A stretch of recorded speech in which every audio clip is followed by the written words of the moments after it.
Madam Clerk, are we ready? I don't have an agenda, but I have a I don't have an agenda. I got a book. I don't have one. Okay, what I'll do, yeah, all right then. We'll just, you ready? I'm ready. I call this meeting to order. Madam Clerk. Okay.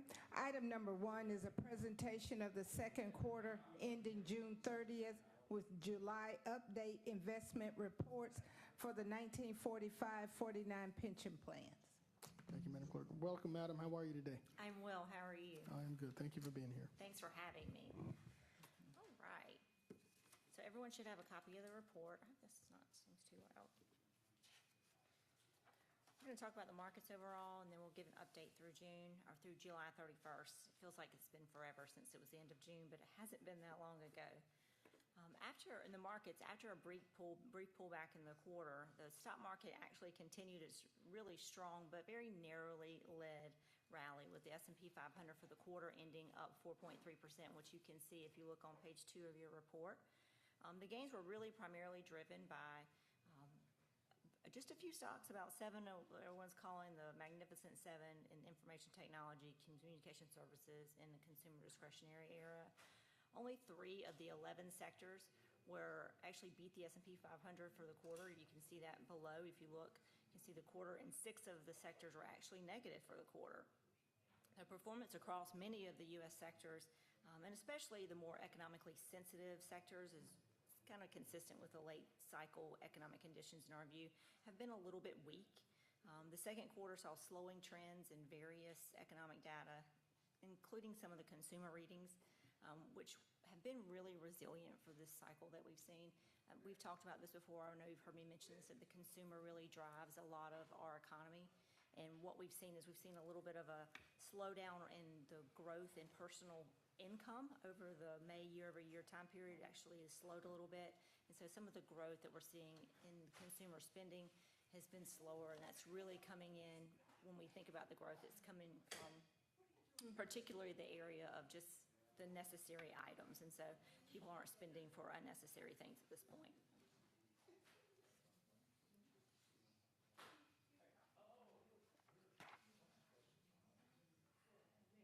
Do we need another copy? No, ma'am, continue. We're Okay. good. Thank you. Very good. Okay.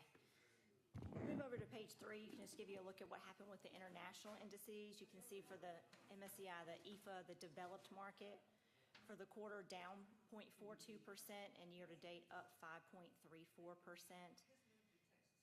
And on the emerging market side, for the quarter up 5 and up 7.68%. If you notice over, if you look at the local currency, if you look over to the right-hand side at the bottom, you can see on the year-to-date it's 11.2%. So what we're seeing is a little bit of weakness in the dollar, which has been a positive for the emerging markets when they translate that back to their currency. And then when we take a look at fixed income, we think about fixed income, you know, if we've been really waiting for the Fed to have some kind of anticipated rate cuts. We've moved that forward even through the end of June. They were still expecting about 45 basis points in rate cuts at that point. That's moved a little bit faster after the end of the quarter, but the Fed is still the main primary focus there. And we have Jackson Hole on Friday, and so we're expecting to get some information from the Fed to see where the direction they go. If you looked at the market today, they're really pricing in rate cuts in September. There's been a lot of disagreement on whether that's going to be 50 basis points or 25 basis points, but expectation is right now that we could have at least 3 rate cuts for the rest of this year and another one in January. So we're going to start to see rates coming down, which will be overall positive for bond prices. It's something that I've been waiting to see. There's a lot of conversation about whether or not the Fed is behind the curve and if they should have already done it, and we'll really get that information when we see the CPI data that comes out in September, so we'll have a real good look at whether or not they should have already done that. So we're waiting for that data-dependent information to come and let us know where the Fed needs to be with interest rates. If we look at the portfolio, starting on page 5, you can see we'll give you the 1949 plan first. We started the year with just over $70,231,000. We've transferred out right at $478,000 for benefits to participants, and then investment gains of $5,786,586, which brings us to just over $75,550,000. That's a gain for the quarter of $956,000. Look on the left-hand side bottom, you can see the breakdown of asset allocation. We had just over 60% in domestic equities, 14% in international equities, would bring us to a total equity of just under 75%. Fixed income at 23.74, so a little bit more overweight equities to fixed income, and cash at just over 1.4% because we are transferring out on a regular basis for your benefits. This brings you to a look at your individual managers. You can see for the quarter, large cap value, your large cap value manager is down actually 3.3% and flat for the fiscal year. They're the only manager that we had that has slightly underperformed for this time period and for the year to date. No worries, just the favor of the stocks that they choose stocks that are growth at a reasonable price. They've been a little bit out of favor so far. Your large cap core manager is for the quarter up 6% and 18.4 for the fiscal. Your all cap manager up 2.25 for the quarter and 16.3 for the fiscal. And we have your two international managers. Your international developed international, more value oriented, was down 1.5, seeing a trend there with value. And then for the fiscal up 5.8%. But your growth manager for the quarter up almost 3 and 10.67 for the quarter. All of those beat their benchmarks. Brings you to your fixed income manager, up 0.62 for the quarter, and for the fiscal up 0.48. As interest rates do start to trend down, we saw that a little bit after the end of the quarter. That's been a bump in that, so we've seen an improvement for the bond prices as well. So that took us to the total return with the cash that we keep on hand for the fiscal year of up 8.5%, which is really great halfway through the year to be up 8.5%. I did break it down just so you'd have an idea. You know, your equities in total were up almost 13% for the quarter. Excuse me, for the year to date. So really great movement that we've seen. That brings us to the update through July for the 49 plan. We're up 10.4%, and we've continued in August. And so August, we're up another right at 2%. So right now, we're at 12.5% through yesterday. Move on to the 45 plan. So the 45 plan, we began the year at just over $4,929,000.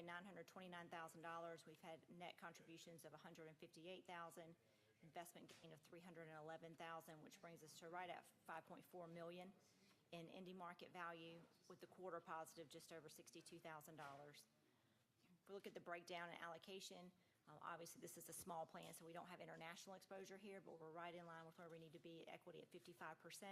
And your fixed income right at 42% and right at 3% in cash in this plan. Similar manager performance, you'll notice for the fiscal year, large cap value right at flat. Same from the previous portfolio that we looked at. Your large cap core manager, Atlanta, up 6 and then 18.6 for the fiscal. Your all cap up 2.3 for the quarter and 16.5 for the fiscal. Your fixed income manager up 0.62 for the quarter and then 0.5% for the fiscal year, which brings your total, including the cash that you have on hand, up 6.36%. And that's for the fiscal year to date. And the equities for that particular portfolio, since we don't have any international exposure there, we're up 10.3%. That just brings us to the update through July. So 8.3% through July and 10% through last night. So continued improvement. Really thrilled to be able to give you, additional good news. We've had a lot of good news in the last 18 months, and we're glad to be able to continue to bring that to you. Any questions on the market or any of the plans? Any questions from this body? Seeing none, let's continue. Good news is received well. Good news is received well. Okay. Thank you very much for having me. I appreciate it. Thank you so much. Ms. Eagle, have a good rest of your day. Thank you. All right, Madam Clerk. Our next item, item number 2, is a motion to adopt the restated adoption agreement, general addendum, and service credit purchase addendum. GMEVS has recently received a favorable determination letter from the IRS for the defined benefit retirement plan. All right, Director Williams. Yes, sir. This is a periodic process that is taken care of by our plan administrator, which is Georgia Municipal Association. It requires the adoption and the plan amendments by Augusta in an ordinance form, and that will follow on the commission meeting that will follow this. It does not affect any retirees' benefits. That is just to maintain the plan's compliance with the IRS regulations. So if it's favorable to y'all, I would make a motion that we approve this. Second. Also to waive the second reading. It's an ordinance form, so Right. we're requesting that it be waived the second reading of the ordinance. Yeah, There's a that's question. on the commission agenda. All right, it's on the commission agenda? It's on the commission. All right, so we're asking to waive the second reading, and it's on the commission agenda. All right, there's a motion and there's a second. We're voting? It's going to be on the next commission agenda, it's not on today's commission? It's an addendum It's for an addendum today. for today. All right, there's a motion and there's a second. I guess all in favor? Aye. Any opposed? Okay, Hearing that none. motion carries Motion with Ms. Dowse and Commissioner Johnson out. Okay. Does that conclude our business, Madam Clerk? Yes, sir. That does. This meeting's hereby adjourned. Thank you so much.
Okay, Jasmine. All right, ladies and gentlemen, thank y'all for being here. We're going to get this meeting started here in just a second. If I can get the commissioners, come on, let's assemble so we can get this meeting started, please. Thank you again.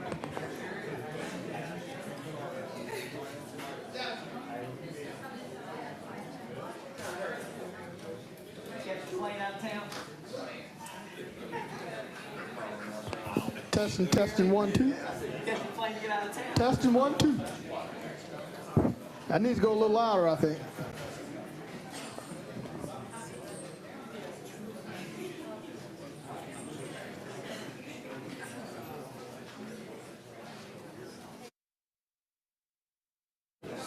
Testing.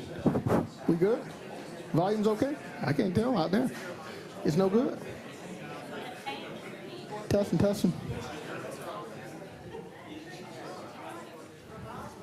Testing. You hear outside? Okay, good. All right.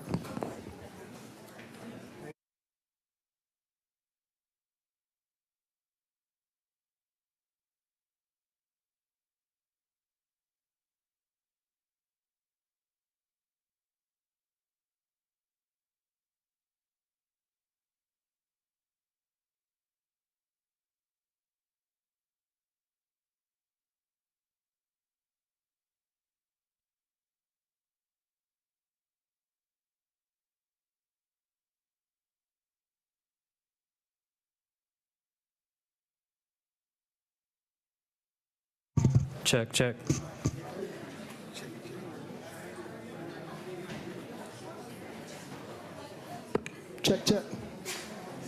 It's good? All right.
Madam Clerk, I think we have a Yes, quorum. sir. Like to call this meeting to order. Before we do, we want to welcome our interim new general counsel, Mr. Jim Plunkett. Everybody give Jim a round of applause. Welcome aboard, sir. Got a few other people we're going to acknowledge, but we're going to get started first. Madam Clerk, I call this meeting to order. Okay. Thank you, Mr. Mayor. At this time, I call your attention to our invocation, which will be shared with us today by Pastor Wesley Weatherford, lead pastor of Oasis Church.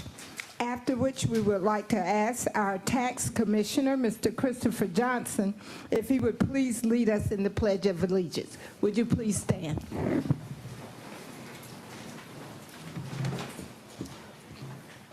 Good afternoon to Mayor Johnson and our city commission and all of our esteemed guests, all the citizens that are here.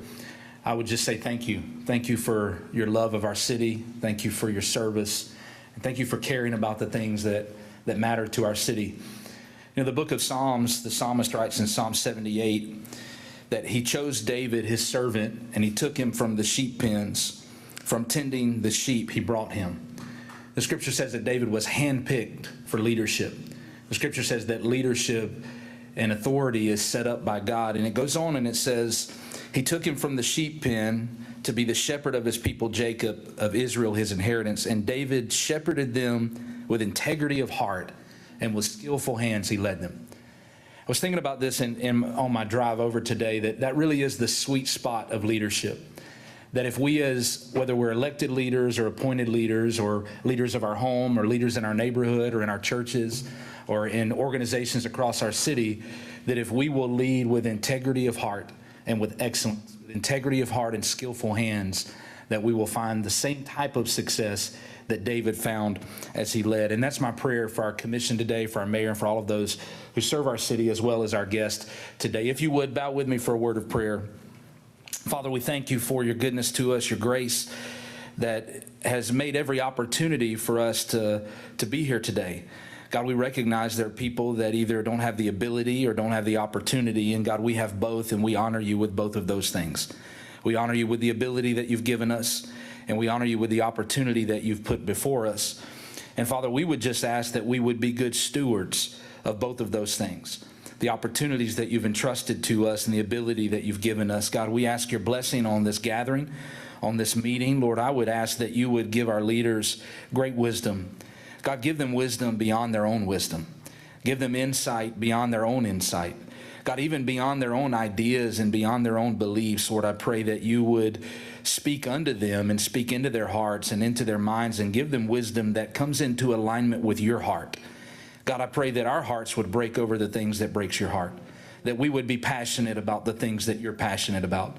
God, that we would love the things that you love, and that we would lead with excellence and we would lead with integrity of heart. God, that we would honor you in our leadership, that we would honor you in the things that we decide for our city. God, I pray for the men and the women that are serving our great city. Lord, I pray that you protect them today and beyond today. God, I pray protection and blessing and favor over their lives, over their homes, God, over their families, over their children and their grandchildren. God, that you would go before them. God, I declare over them today that they are the head and not the tail, that they are first and not last. They are blessed coming in and blessed going out.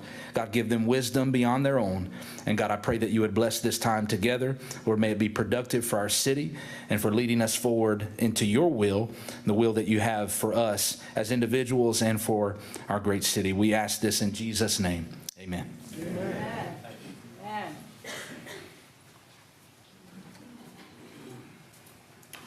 Thank you, Ms. Bonner.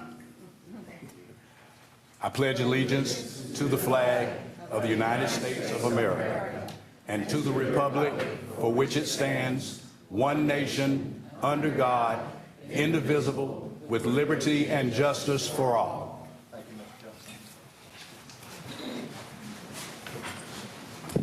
Pastor, would you please stand? I do know that God was very pleased with that prayer of consideration on our behalf.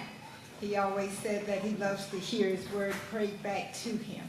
And we thank you today. We appreciate your coming today to invoke God's presence on our behalf. We truly appreciate you and thank you for the time to be with us today. Please accept our deepest gratitude, and we value the spiritual insights and guidance you shared with us today, and your thoughtfulness as an act of service for God. Thank you. By these presents be it known that Wesley Weatherford, lead pastor of Oasis Church, is the chaplain of the day. May his spiritual guidance and civic leadership serve as an example for all of us and all the citizens of Augusta. Given under my hand this 20th day of August, 2024, Garnett L. Johnson, Mayor.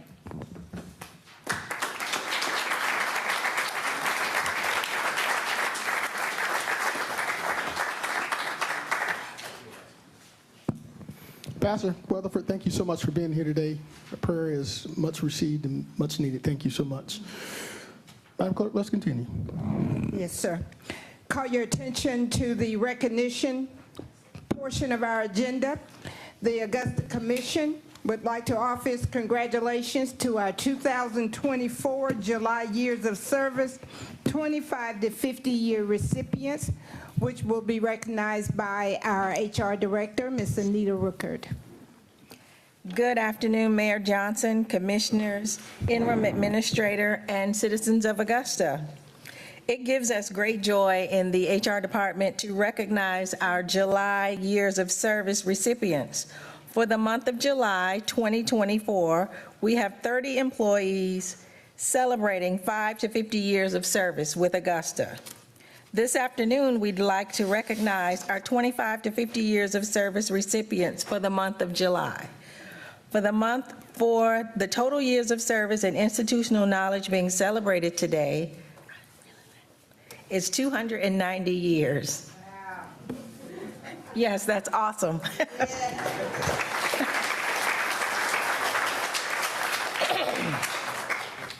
Mr. L. Dre Wright, Utilities, 25 years.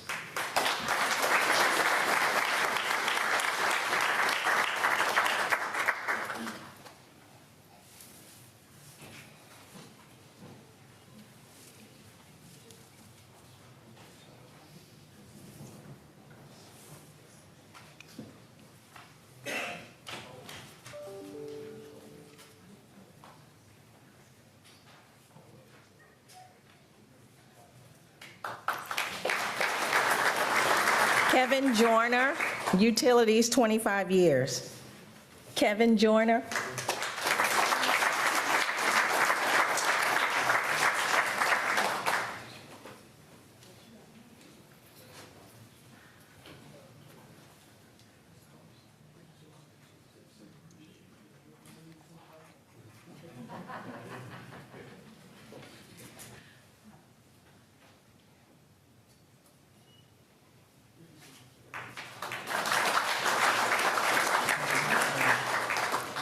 Kevin Wosley, Airport, 30 years. Patrick Ivy, Fire Department, 30 years. Nicholas Costello, Fire Department, 30 years. Timothy Rizza, Sheriff's Office, 30 years. Terry Anthony, Utilities, 30 years. And finally, and certainly not least, our Finance Director, Ms. Donna Williams, Finance Department, 45 years.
Before you leave,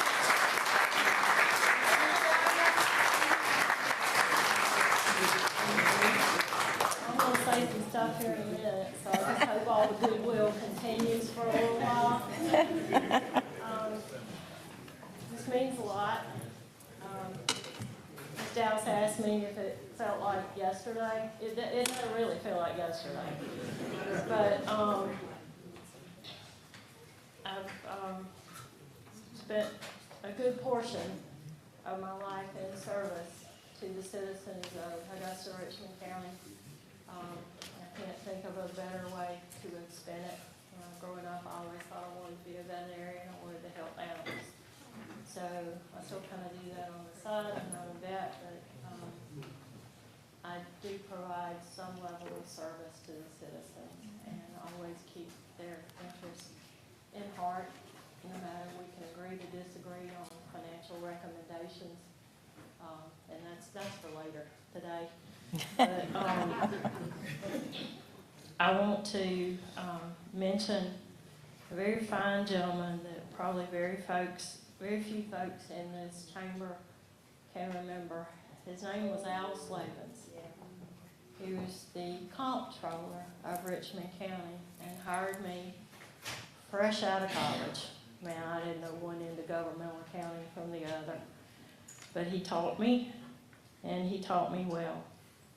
And all I can hope for is that this fine bunch of folks back here that work in my department have picked up some talents over the years that will continue to serve long after I'm gone from here. So thank y'all for this honor and appreciate the opportunity to speak to y'all.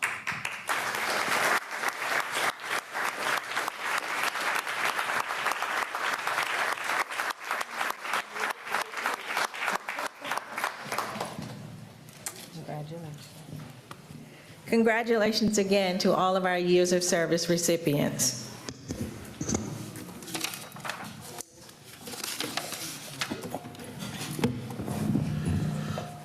Thank you, Director Ruckert. 290 years is a long time, and their contributions to this city has been phenomenal. Thank you to the Finance Department, to Director Donna Williams. Appreciate your hard work that you've done on behalf of this city. Madam Clerk, before we continue, I got to acknowledge a few people here. So to the public, we have one of the largest conferences that's in town. It's called TechNet. We have more than 6,000 visitors to the city. So if you're dining downtown, I would ask for your patience. I would ask that you show them your southern hospitality and that they bring a lot of revenue to this city. So please acknowledge that. Also want to acknowledge former Commissioner Jay Brigham are in the chambers. Mr. Brigham, raise your hand, sir. Thank you for being here today. Another celebrity judge-elect, Mr. Charles Lyons, Superior Court Judge. Thank you for also being here. And then as I understand, we got a school group, a homeschool group. Raise your hand. Stand up and show, let everybody see you here. Where are you? Come on, stand up. Thank y'all so much for coming, for seeing your government in action. Please come anytime. We appreciate you guys being here. All right, thank you. Madam Clerk, I think that takes us to the delegation portion of this meeting. Let's continue. Yes, sir. Can we do accept our addendum agenda first? Yes, ma'am. Okay. Our addendum agenda is the motion to adopt the restated adoption agreement, general addendum, and service credit purchase addendum, and to waive second reading. All right. This be accepted without objection. Are there any objections to adopting this addendum item? Madam Clerk, seeing and hearing none, it's adopted. Okay, thank you. All right. Call your attention to the delegation portion of our agenda.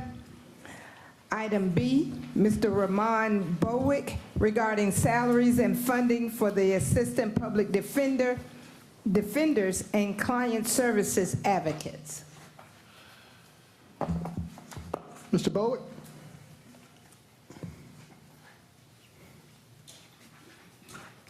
Good afternoon, Good everyone. afternoon, sir. For the record, if you won't mind, please state your name and address. Sure, my name is Ramon Bowick. Work address is 902 Green Street. Thank you, sir. You have 5 minutes. Thank you. Thank you. Again, my name is Ramon Bowick. I'm the Circuit Public Defender for the Augusta Judicial Circuit. I'm here on behalf of the Public Defender's Office.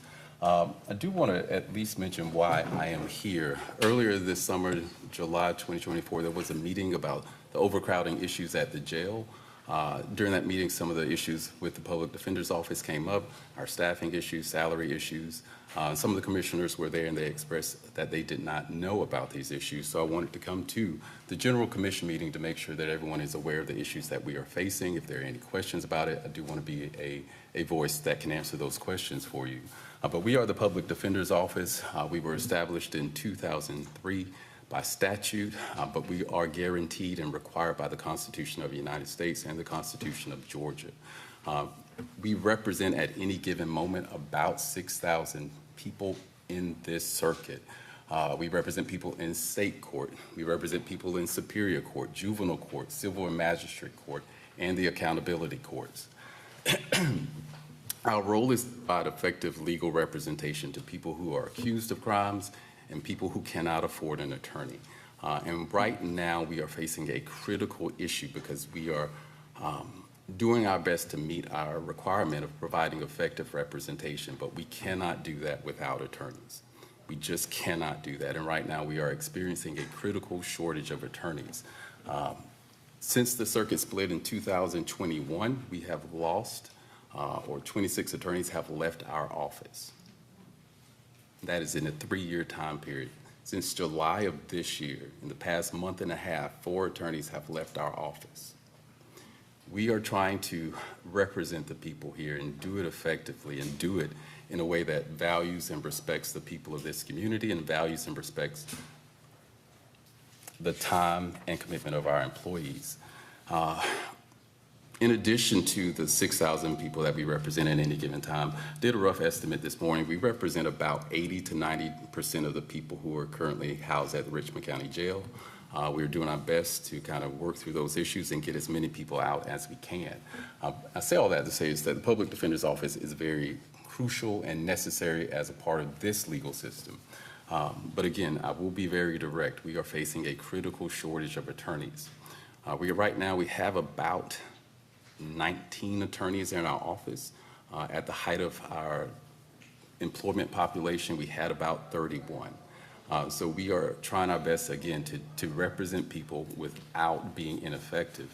We have the biggest issue as to why people are leaving our office are the high caseloads and the low salaries. And by low, they're technically not low, but competitively speaking, they are low. When I started at the Public Defender's Office in 2008, the starting salary was $52,000. In 2024, the starting salary is only $60,000. That's an $8,000 increase in 16 years. We are struggling to recruit people. We are struggling to retain people. Since the circuit split in 2021, we have gotten about maybe 15, 16 qualified applicants. That is not enough to make up for the loss of attorneys. That is not enough to help the attorneys that we have feel like we have talent coming in. And so what we have done in order to compensate for that is we try to be creative about how we use our support staff, right? And so I think there's a very, very obvious need for attorneys, but our support staff have stepped up and said, hey, we will help you guys. And so we have different types of support staff. We have investigators, paralegals, administrative assistants, and we have client services advocates. Our client services people, they connect our clients to resources, right? And so if you have a client that is in need of treatment, if you have a client that's in need of rehab, our client services people will connect them with the appropriate treatment facility. They will assist them with the screening process. They will assist them with sometimes even being transported to the facility. And so it's very necessary for these positions to stay with our office. In addition, they are also helping those same people get out of jail into those facilities. And why is this important? Because right now we currently have 4 client services advocate positions that are funded by ARPA funds. Those funds are over at the end of this year. And so all of the work that they are currently doing right now to get people out of jail, to connect people to services, to keep keep people out of the legal system, that work is going to fall back onto attorneys that we currently do not have. And so we've got to do something, right? Or we're going to find ourselves without enough attorneys to provide effective representation. And so why am I saying all of this to the commission? In part because when you see some of the requests, whether that's in a budget proposal or that whether I'm at another committee meeting saying, hey, this is what we need, there is a legitimate need, right? We are here to provide a representation to the people of this community, and we need to be effective. Again, it is a constitutional right. And so if you see a proposal, if you have a question about a proposal, again, it is a legitimate need that needs to be addressed very quickly. That is all I have. If anyone has any questions, I'm more than happy to answer. Mr. Bogue, we're going to have some questions from a couple of colleagues here. But my question to you first, though, is when can we expect a proposal? And so the next steps is what we've been trying to figure out at our office. We've been speaking with other public defender offices around the state, trying to figure out what is effective for recruiting and what is effective for retention. And so we're trying to come up with not just financial goals, but legitimate, real goals that we can present to you guys and say this has been proven effective in other circuits. And so we hope to have that done within the next couple of weeks here, ideally before October gets here. Thank you, sir. The chair recognizes Commissioner Wayne Guilfoyle from the 10th. The floor is yours. Thank you, Mr. Mayor. Mr. Mayor, Super District Commissioner Francine Scott and myself actually had a sit down with Jared Williams, and he told us the challenges that the department's facing. And the only way to reduce the jail population is to have public defenders. Without public defenders, there's the inmates would sit over there at Fennessy Road. It's actually a staging ground within their department, because what happens is they train public defenders as well as prosecuting attorneys, and within 12 to 18 months, they move to other grounds, let's say North Augusta, where the impact as far as the work is not as demanding as what we have in Augusta, Richland County, as well as Columbia County, and they could, slide down to Macon-Bibb, wherever. So I understand your need. I did go to that meeting in the Beasley room. There was everybody that had anything to do with that jail, from the judges, to the attorneys, to the state, to the sheriff's department, etc.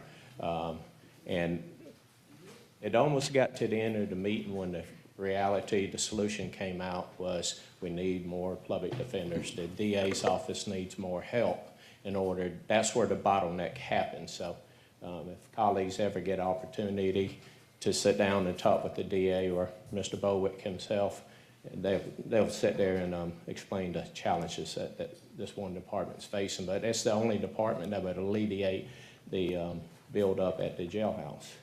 Mr. Bowick, I definitely appreciate you coming before us, sir. No problem.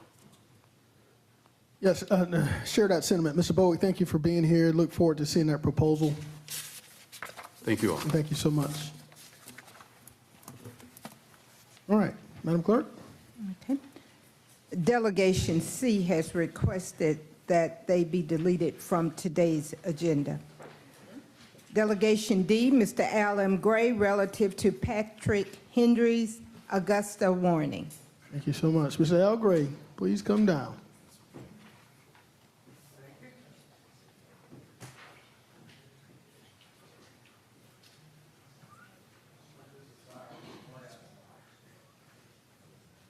Mr. Gray, good day. If you wouldn't mind, for the record, please state your name and address.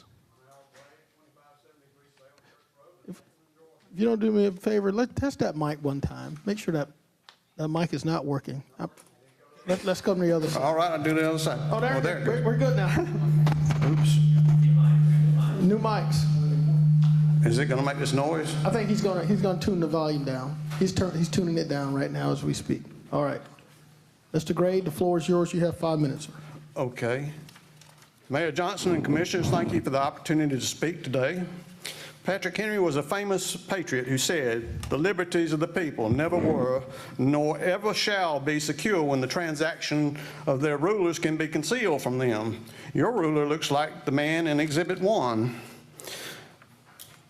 Mr. Morris, When a loose group of local patriots assembled in Augusta in 2011, we got impeccable adherence by your law department to open records law. Now an open records request for meeting records for October 2012 was closed after only the meeting minutes were offered in response. The video for that meeting should have been under the video subpage, but none of the video prior to 2013 is available, what I can tell, on your website. You pull down the menu and it ends at 2013, including the Convention Center passage on November 8, 2012. How can there be a serious attempt to expand the Convention Center without the public being able to see how big this mess was, all of the presentations different ones of us made, and the unresolved matters existing to this day? I called it the Mona Lisa of aggressive contracts because of the ability to shift costs to and from the existing Convention Conference Center agreement to the new T-Center provisions. For example, we screen captured the Augusta Marriott staff page going into the contract. The existing Convention Center billings we had showed no staff charges, but the T contractor would allow them going forward. The term sheet submitted to the commission indicated the existing kitchen was to be the only kitchen for the combined project, but R.W. Allen, LLC, the contractor, boasts of building a new kitchen and then remodeling the existing kitchen. Where were two kitchens approved by this body? $1.3 million of kitchen equipment had been purchased and passed through to Augusta in billings. Augusta wasn't responsible for that kitchen equipment, and the architect... Pardon?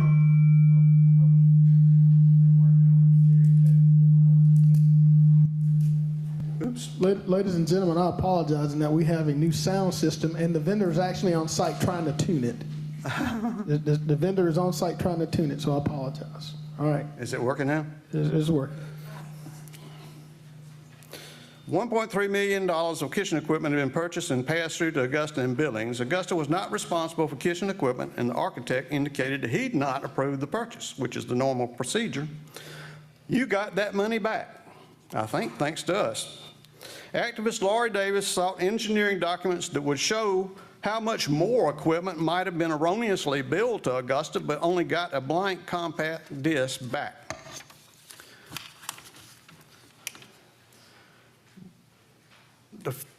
Whatever Marriott says is the Marriott standard, despite its hotel being a former Radisson. If that smelly old kitchen was okay for the Marriott and its proposal that it made, why did Augusta have to spend money on a second kitchen, and upgrade the air system? Grady Smith voted for a forensic audit at the start. Why not you? As bad as this matter looks, the Augusta National raid on the CSRA T-Splosh TIA for Burtman's Road is worse. Last year, Lincoln County Chairman Walker Norman invited the Regional Oversight Board for a long overdue final TIA-1 review. Years earlier, these were predicted, actually in this building, a 10 to 15% shortfall, that a land swap was bogus. Projects were both included for one bridge in two projects, but it was only built once, and that Augusta National would avoid substantial costs on work that was done for them. The final report showed, well, 11% shortfall, swap projects not started or just under bid all the way into 2023 when it should have been in 2022, the one bridge still in two projects, nothing paid for more valuable citizens' property that controlled access to the Augusta National property. The TIA tax was a hyperinflationary 14% tax increase and was put on food. The meeting minutes of that meeting made no mention of my even being there, but I still have text messages between Commissioner Brandon Garrett and a TV reporter who interviewed me. In the last 15 years, I got called the benevolent auditor, the anti-politician, then the best politician ever, and then the most hated man in Augusta politics. But after that meeting, a friend said, now the Augusta National really will kill you. The word's out, though, and it has to be my ultimate honor and protection. If anything happens to me, they'll get the blame now. Patrick Henry's most famous saying is, give me liberty or give me death. Augusta's concealed transactions of your rulers enslaves your children and all the other children in this county, city, to the perpetual enrichment of others, and I think that's kind of pathetic. Public-private partnerships like these devour liberty no less than communism. Thank you. Thank you, Mr. Gray. Are there any questions from this body? Seeing or hearing none, appreciate you being here today, sir. Thank you for sharing the information. Thank you. Madam Clerk, let's continue. Delegation E, Mr. Brad E. Owens, Arts in the Heart Festival Fees and Local Participation. Good afternoon, Mr. Owens. Thank you for being here. For the record, sir, could you please state your name and address? Yes, my name is Brad Owens. I live at 1425 Hickman Road, Augusta, Georgia, 30904. Thank you so much, sir. You have 5 minutes. Thank you. I rise before you today to talk about an issue that was brought to my doorstep because I participate in a group called the Drum Circle here in Augusta. I don't have a lot of notes, so I'm just going to tell you what happened. And what happened was, for the last 10 years, there's been a group called the Drum Circle that comes in. And what it is it's a group of folks who sit and they play the drums and they sit around and they have dancers who come in. My involvement was my ex-wife started dancing with Joni Lamb and their belly dancers that perform there at Arts in the Heart. Now, this group has been sitting up for 10 years for free, their own time, their own expense to come in. And this year they were denied space. They said they didn't have room for them. And so there was a little bit of exchange going back and forth. And being that I knew Brenda, who runs the Arts Council, and I was a member of this group, although I'm not an active participant, I still, keep up with them and what goes on. Ami, that runs it, and she's here, asked me to come in and if I could help speak to you, because this is a bit difficult for folks who don't know how to come and address the politicians. Well, I tried a bit of what's called shuttle diplomacy, working behind the scenes, talking to the Arts Council and talking to them to see if we could work out some compromise to find a little bit of space for these guys to set up, or at least an apology, a full-throated apology for not making room for people that have stood by the festival for 10 years at their own expense and volunteering their time. I was told that there was no space at all, there would be none made, and that that was just it, was the final thing. So I just kind of, bowed my head and gracefully bowed out and said, well, there's nothing I can do here. Well, then what happened was, because the Drum Circle group made some public announcements on their Facebook page, which is how they coordinate, about being excluded, and they were given conflicting reasons why they were not being included this year. First, it was no space, and then after it turned out that you can't tell me there's no space. It turned into, well, you broke the rules last year. And then there was a whole group of the Arts Council supporters that attacked these people, attacked these volunteers. They attacked them on their Facebook pages, and they made comments about how they had broken the rules and had, broke down an hour and a half early the year before. When the thunderstorms came in, they were sitting outside with their instruments, so I'm sure they should have sat there in a thunderstorm. The point is, it was very clear that what was being said in public and what the real reasons were didn't quite add up.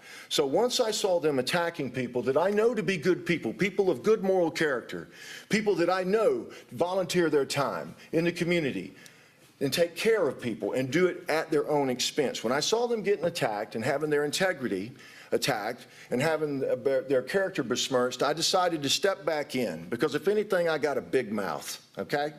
And I don't mind coming in here and telling folks really what's going on. All y'all know me, or most of you know me personally.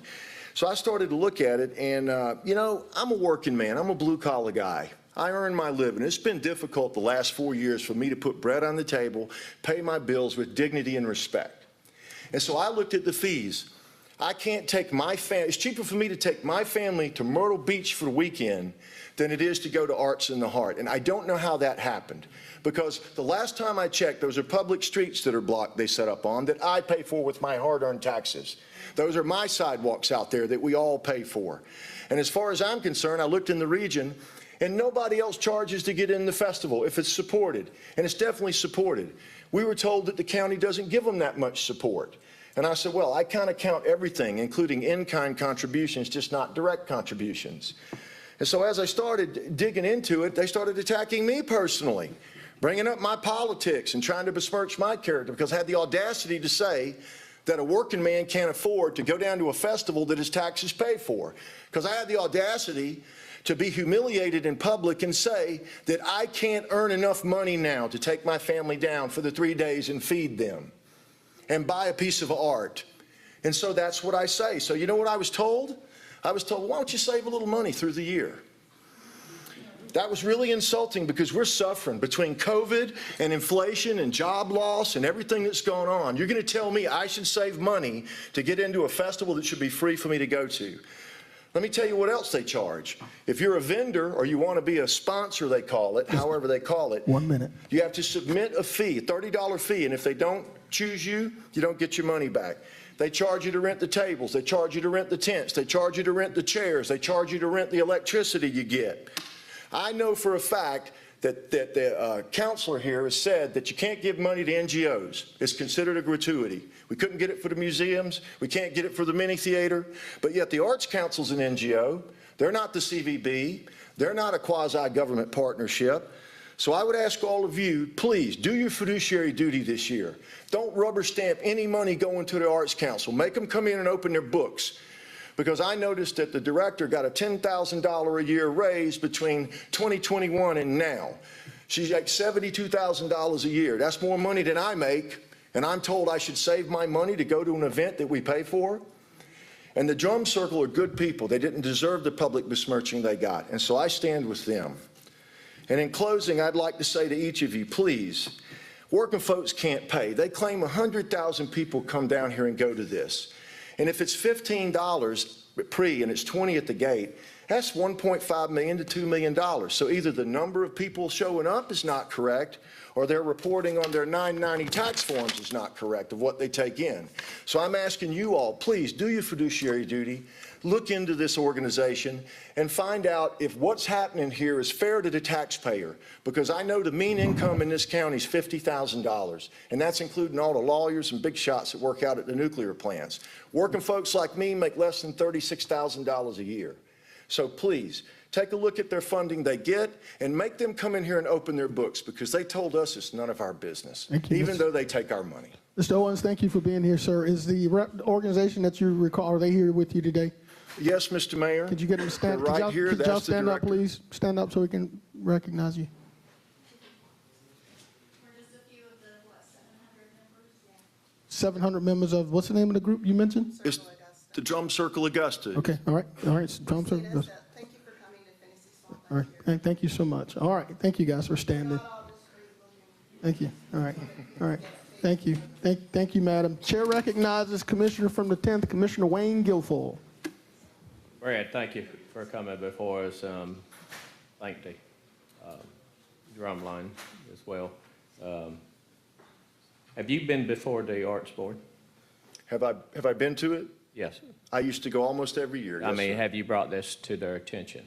Because they, Yes, I had a long conversation with the executive director, which I said would remain between us. So I would just prefer that what we talked, let's just say there was no amicable resolution brought from the director who could make the decision. I think it might be good. Who represents the Arts Board here on this commission? Has that been brought up? Anybody? Oh. Mr. Mayor, can I ask Commissioner from this second? Yes, sir. If Continue. this has been brought up before their board meeting, and what was the outcome? Commissioner from the second. I don't have a response for that, Commissioner Guilfoyle, at this time. Okay. Thank you. I didn't mean to put you on the spot. I didn't. No, not a problem. Okay. Brad, I hate that this happened. I hate that it's in the media the way it is, and I hate that that they are not going to be able to participate. But thank you for bringing this in before us. Wayne, Thank y'all. And Commissioner Guilfoyle, to the chairman, what I asked for from Brenda was simple this. I said, look, if there's no room, just apologize for not including them and give them the reason there's no room, and then say next year we'll accommodate. And that was a hard no. Even an apology, and we'll try next year. So I wish that they could be brought to the table with, I guess, the compelling idea that they should negotiate, because They were willing to accept that there was no room this year because of construction and it had to move a couple of times. They get it. But it was the way that they came after them. It was like, you know, it was like they broke the rules. So it changed from being there's no room to, well, you broke the rules and we don't want you. And I just know that's not true. And it just, to me, I want some honest dialogue. I want real negotiation. You taught me that. Negotiate, negotiate, negotiate. So I just believe that we have some time between now and the event, which is, I think it's 1 month away. So we have a couple more meetings, a couple more chances to appear before you. I would love to see progress. I would love to them to change their heart and apologize for the things they said. And we, you know, and they do too. We have to come back to the middle. We have to be willing to negotiate and accept. If no's the answer, we get it, but don't spit in my face. All right, thank you, Mr. Owens. Are there any representatives here for the Arts Council? I don't see the director or anybody. Check. Come on up, sir. Nightmare. Yes, sir, I'm coming to you. So that's a nightmare. That's a nightmare? Nightmare's coming. All right. Listen, sir, if you will, for the record, please state your name and address. I'm Kiguana Cherry, 3243 Ramsgate Road, Augusta, Georgia. Quick question. Are you authorized to speak on behalf of the Greater Augusta Arts Council? Yes, I am the president of the board for the Greater Augusta Arts Council. All right, before I let you go, I got a commissioner in the queue. Commissioner Sean Frownham, you want to let him go or do you want to? I'll let him go, then I'll ask him questions. Mr. Cherry, the floor is yours. Thank you all for letting me speak briefly. At this time, we have contacted the drum circle in regards to this situation. A lot of what was brought up by Mr. Owens has been hearsay from social media. I think we need to stick to the facts of the situation. I think at this time, if it's something that the commissioners would like to discuss even further, we can discuss offline. I don't think this is the time and the place for it. But however, as I said, we have been in constant contact. Our staff has been in contact with the drum circle, and many of the things that were said today are not true. They're not factual. Actually, if you look at our statistics, which I think we've already sent to many people, and we've also sent it out publicly, is that 88% of our festival is actually local. So I'm not sure where that statistic is coming from, aware that we don't have local people here. The situation at hand was not because of room, and I would like to leave it there. Thank you, Mr. Cherry. Commissioner Frownham, the floor is yours. Okay, well, I'm going to go a little bit different. Number one is, like, as an elected official up here, I was on the Arts Council for 6 or 7 years as an ex officio, and they're definitely good people and they do good work. But I did see some comments on social media on a post that weren't very nice, to be frank with you. And I don't know who they were, though. I'm not saying they're Art Council people. Let me first say that. There was not. But I believe that we're a month out. I believe that we owe it to the drum circle that's been here for 10 years to have another conversation and bring it back to this body, because at the end of the day, this is a community festival. It's the 100,000 people that Brad mentioned, that's repeat people that come in. It's not just 100 new thousand. So, I mean, the numbers are 1.5. No, I've seen the numbers. It's not that much that brings in. But the point of the matter is, like, he feels one way, and there obviously the community representative that posted felt a lot like he felt on how it portrayed. We need to clean that up, because, you know, at the end of the day, when other communities see that discord between the organizers of the event and the community, it doesn't make any of us look good, frankly. No. And so I would hope that there can be another conversation. Obviously, Mr. Owens feels that y'all said it was based on space. You're saying it wasn't based on space. He said it was based on, they left out an hour and a half early. Maybe that happened, maybe it didn't, I don't know. But my point is, like, I think we're better than this, to be frank with you. And I think some of us, sometimes we need to have some, you know, humble pie to make sure that we're looking out for the best interest of the community. I'm not forcing you to try to put them in, but at the same respect, like, let's have a conversation where it's not on social media. And then I think it needs to come back to this body via the administrator or whoever else, whoever needs to, you know, maybe in a week or so, to see if we can come to some resolution or understanding of, okay, it's not going to happen this year because of X, Y, Z, but we're not going to say that they're not going to come next year. We're not going to say that, you know, and if an apology is needed, you know, I haven't had a conversation with Mr. Durant or or anybody from the board, frankly, so I don't know. I'm just trying to be like the devil's advocate of things. But I would hope that the drum circle would agree to the meeting, and I would hope that the Arts Council would have that meeting. You know, maybe in a week we could get an update, or maybe it doesn't have to come back in this form. Maybe we can just get an email saying, you know what, we came to a resolution, and both of y'all sign off on it. So, thank you, Mr. Mayor. Thank you, Commissioner. Mr. Cherry, can you provide some feedback back to this body as to a meeting that's been set up with you and the group, the Drum Circle? Yes, previously, before I became board president, this was already brought up to have a meeting before. Those meetings were missed. There was a rescheduling that was also had. I do believe there was also a third meeting that was asked for that never happened. And now that we've gotten to this point where the festival is now underway, this has now been brought up again. Ms. McKenzie did reach out to me personally. I told her that I would talk to the committee that did make that decision. We do have an Arts and the Heart Committee that goes through all of the stages, from logistics, everything with Arts and the Heart. And with that committee, they presented, will say, look, this is what we found. We've asked for that meeting to have that resolution, and we did not. As far as the board is concerned, we have not had one with Mr. Owens because Mr. Owens is not he is not the leader of the Drum Circle.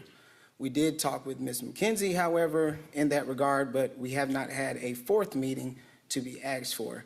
You know, as I'm concerned, everybody calls me Augusta Nightmare, and you know I'm an advocate for our city and definitely an advocate for all our festivals. We only have 3 festivals if you really think about it, and some might not be considered festivals, but I consider them, and that's Arts in the Heart, that's our Juneteenth festival, and you also have Pride.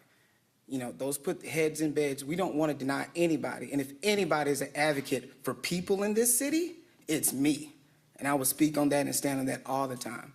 And we've constantly asked, and I would say this again on record, that Ms. McKenzie, if you want to have and I would turn to you and ask you, if you want to have a conversation, I am absolutely for a conversation. You need to speak into the mic. If you would like to have a conversation, I would gladly entertain that conversation. However, what I will not entertain is social media bashing from anyone.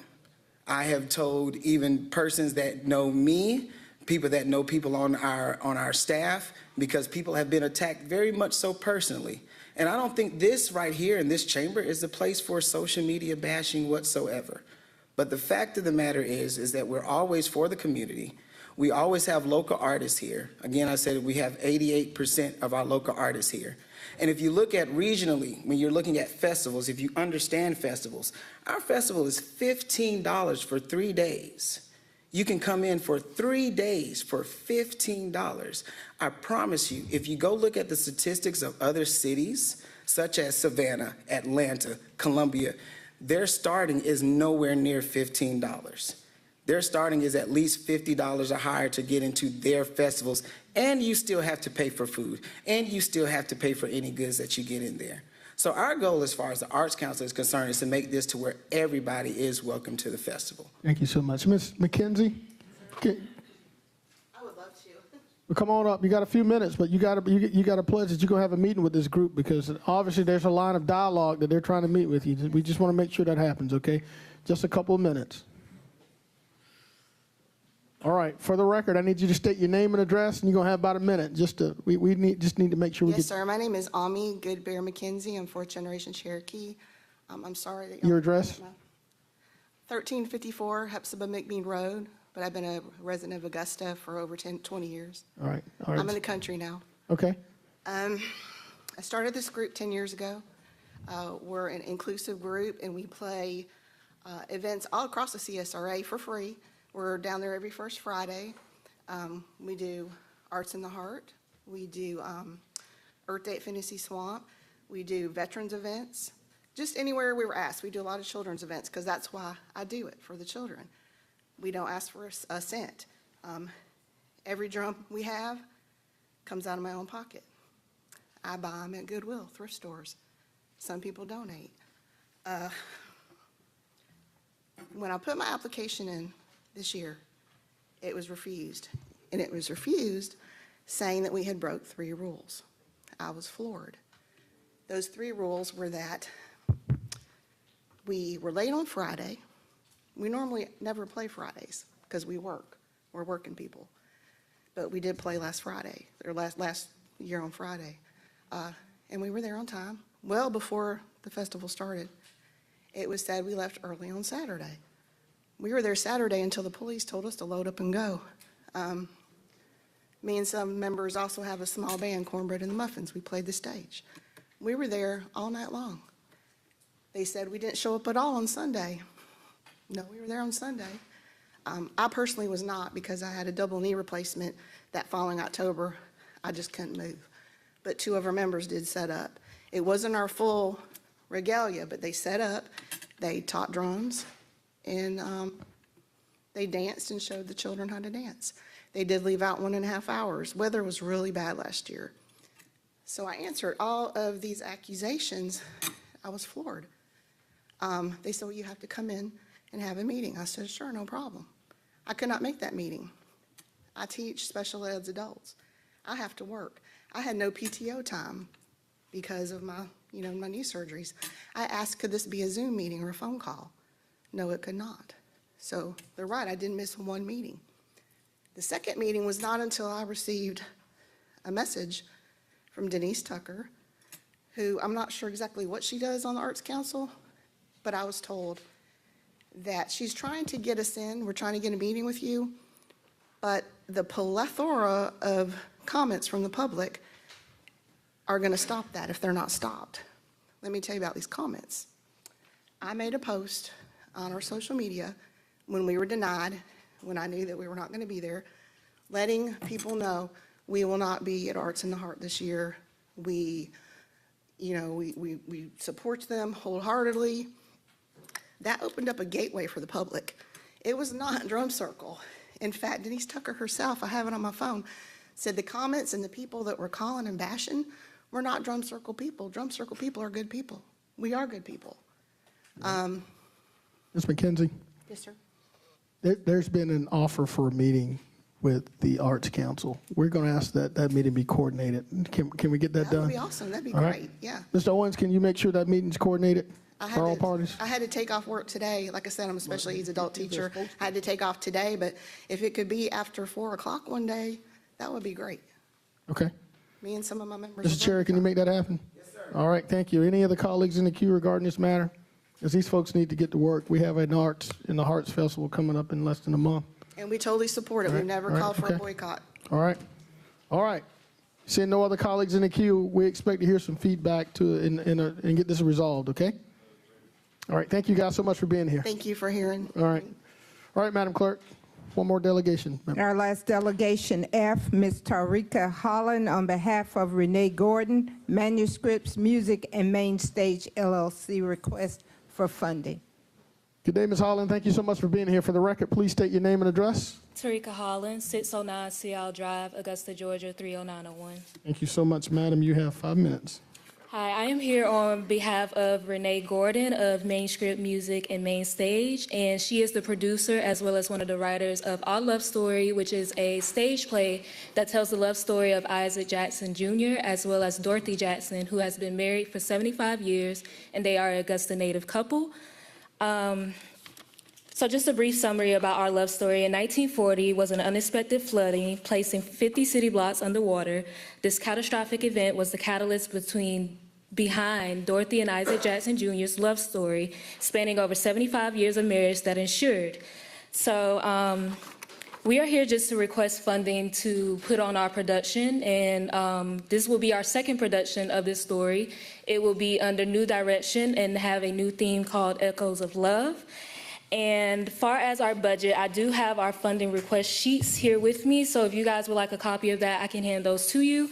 We are requesting $5,000 from y'all, recognizing that the City of Augusta is a huge supporter of the arts through events like Arts in the Heart of Augusta, give clear indication of the importance to continue to provide enjoyable live experiences for individuals and families, artists and audiences, citizens and visitors all throughout the community involvement in a vibrant, dynamic fashion that depicts stories of our wonderful area.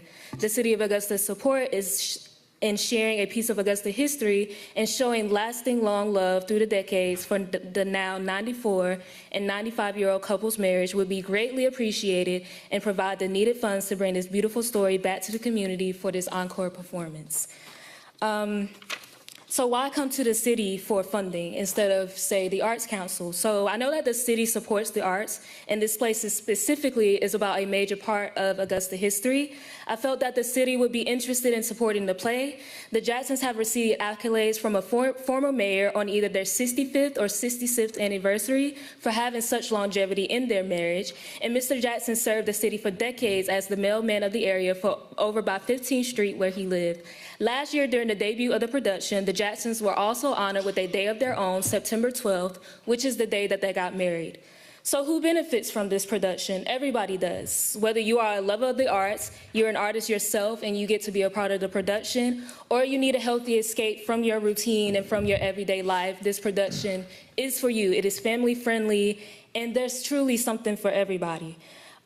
Not only as a original cast member of the debut of this play, I also got the experience to not only be a part of the cast, but I also got an experience to do media training, have press opportunities performing locally in the city. So individuals who are a part of this play, you truly get a total experience.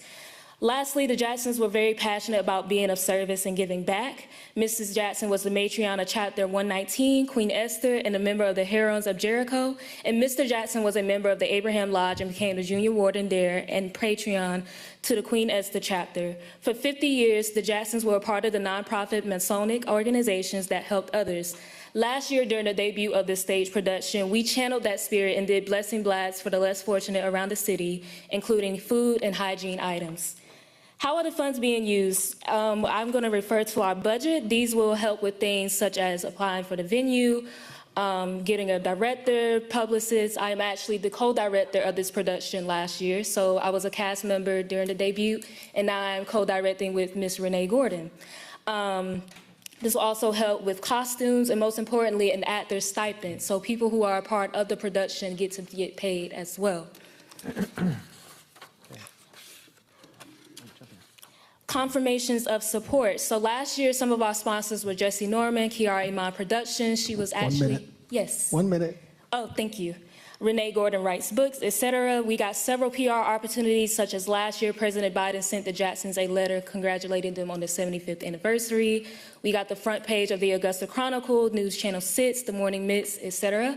And those connections are already ready to support us during the encore performance. We also have Urban Pro Weekly, who is ready to support, as well as Growing Augusta and Garden City Jazz. So yes, that is about our love story, Echoes of Love. We are so excited to put on this production in either December or January of this year or next year. I am open to any questions that you guys may have. And yes, thank you all so much. Thank you so much, Ms. Holland, for that presentation. And obviously, it sounds like a wonderful play. I'm going to go to our Madam Administrator first before I get to you, Commissioner Phantom. Madam Administrator. Thank you, Mr. Mayor. Well, I'm going to go to Administrator I was first. going to get it paid, and I was about... Okay. Thank you, Mayor Johnson.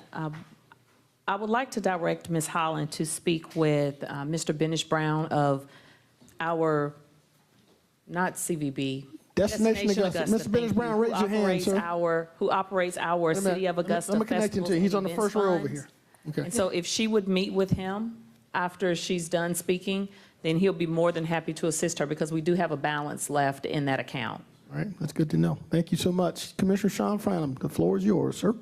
I was going to say, if she would meet with Benish Brown over here, I've already got it through for $5,000. I've already talked to him right over here, Benish Brown. Benish Brown's got a check for you. Okay. I hope. All right. Ma'am, thank you so much for being here. Look forward to seeing the play. Thank you for the presentation. Thank y'all. Have a good one. Thank you so much. Madam Clerk, does that end our delegation? Yes, sir, that's it. All right. Let's move forward with the consent portion of our agenda. Okay. Our consent agenda consists of items 1 through 19. Items 1 through 19. For the benefit of any objectors to our planning petitions, once the petitions are read, would you please signify your objection by raising your hand? Call your attention to item number 1, It's a request for rezoning from a Zone A agricultural to a Zone Light Industry affecting property located at 3928 Buck Road. Are there any objectors? Any objectors to this matter? Seeing none, let's continue, Madam Clerk.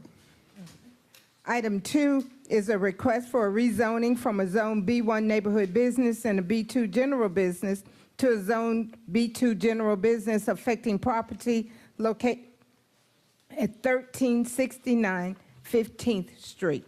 Are there any objectors? Any objections to this matter? I do see one objector. Are you objecting to? Just an opportunity to comment, Mr. Mayor. All right, he wants to comment, Madam Clerk, so there's an objection. Pull that one. We'll pull that one, all right? Okay. Our consent agenda consists of items 1 through 19, with objection on item number 2, which will be pulled. All right, and we have an addendum item. Yes, sir, we do. We're asking that from the pension committee to adopt the restated adoption agreement, general addendum, and service credit purchase addendum, and to waive the second reading be added to the consent agenda, which was approved by our pension committee in its 1:30 meeting. Thank you so much. Is there any objection to this addendum item being added to consent agenda? Seeing or hearing none, Madam, the addendum is added to consent. All right, let's go through it. Commissioner Brandon Garrett from the 8th, the floor is yours, sir. Thank you, Mayor. There are no objections. I would like to consent item 26, 27, 28, 29, 30, 31, can't do 32. 33. 33 and 34. All right, is there any? We didn't do 32, right? You did No, not. that's Commissioner Guilfoyle's item. Yeah, okay. All right. Seeing or hearing no objection to those, we're consenting, adding those to the consent list. All right, Chair recognizes Commissioner Sean Franham. Like to consent agenda items number 22, 23, and I guess 24, have we done that before with the rental fee? I feel like we have. For other organizations, oh, for this organization No, or just others? in general, where we've waived done the them. fee. We've done that recently, haven't we? Hispanic Festival and, Yep. yes. And 24. Juneteenth. All right, thank you. Don't see any objection. Chair recognizes Commissioner Wayne Guilfoyle from the 10th. Thank you, Mr. Mayor. Madam Clerk, I'd like to pull agenda item number 18 and see if my colleagues will consent number 25. You want to pull 18? Yes, ma'am. 18 is pulled. And what was your other ask? What was your other ask, Commissioner, from the 10th? Consent agenda item number 25. Consent 25, that's been announced, to consent 25, all right. Thank you, Commissioner from the 10th. Sending item 25? Okay. Have some questions. They have some questions regarding 25, so 25 is not consented, Madam Clerk. Okay. Not yet. Commissioner Catherine Smith McKnight. Yeah, I was going to, my colleague from the 8th has already put the ones that I wanted to consent. And have we consented item number 7? I was too busy jotting things down. It's already consented. It's already Okay, consented. Thank you. All right, I think we, Please, Mr. Mayor. Motion to approve. There's a motion. Second. On the screen. There's a motion and there's a second. Who seconded that? Catherine Smith McKnight from the 3rd. Number 2, number. We good with the screen? We good with the screen, guys?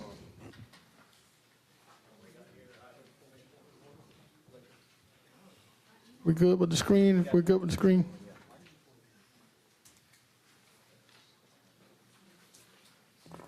All right.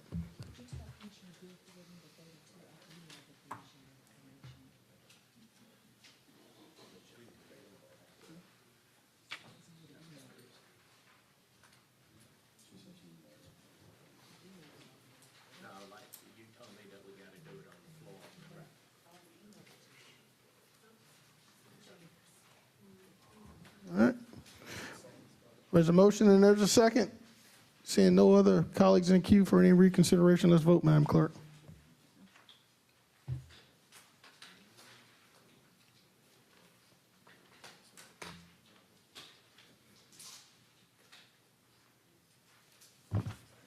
That motion carries with Mr. Johnson, Mr. Mason, and Mr. Bobby Williams out. Thank you, Madam Clerk. We're going to start off with item number 35 at the request of the interim administrator. Item number 35, motion to approve proposed 2024 millage rate. Thank you so much. Interim Administrator Dowse. Thank you, Director Mayor Williams, the Johnson. floor is yours. After going back to the drawing board, the finance director came up with another idea that I would like to propose to this body today that would equate to a net zero effect to our taxpayers. And this is in reference to those who we're not speaking about any tax evaluations or what your current tax situation is, but we're just going straight from in the event if we take the rollback from a general fund M&O perspective as well as our capital outlay, that equates to a negative 0.212 mills, then increasing our fire millage rate by a positive 0.212. Those two balance out, which I've stated before would be a net effect of 0 mills. We have our fire chief here with us today, as well as representatives from the fire department. I know that there's been some expanded conversations regarding this matter. In your packet, you will have the details to that effect today, as well as it would yield about $1.3 million of additional revenue for the fire department. And essentially, that's my recommendation for approval today. Thank you, Madam Administrator. Commissioner Sean Franham, you have the floor, sir. Thank you, sir. I sent an email asking for additional options based on the fact that even if you were to do it the way you just proposed, and it's in this packet, I mean, it is a tax increase because most people's property values have increased. Is there not any other options that were going to be presented?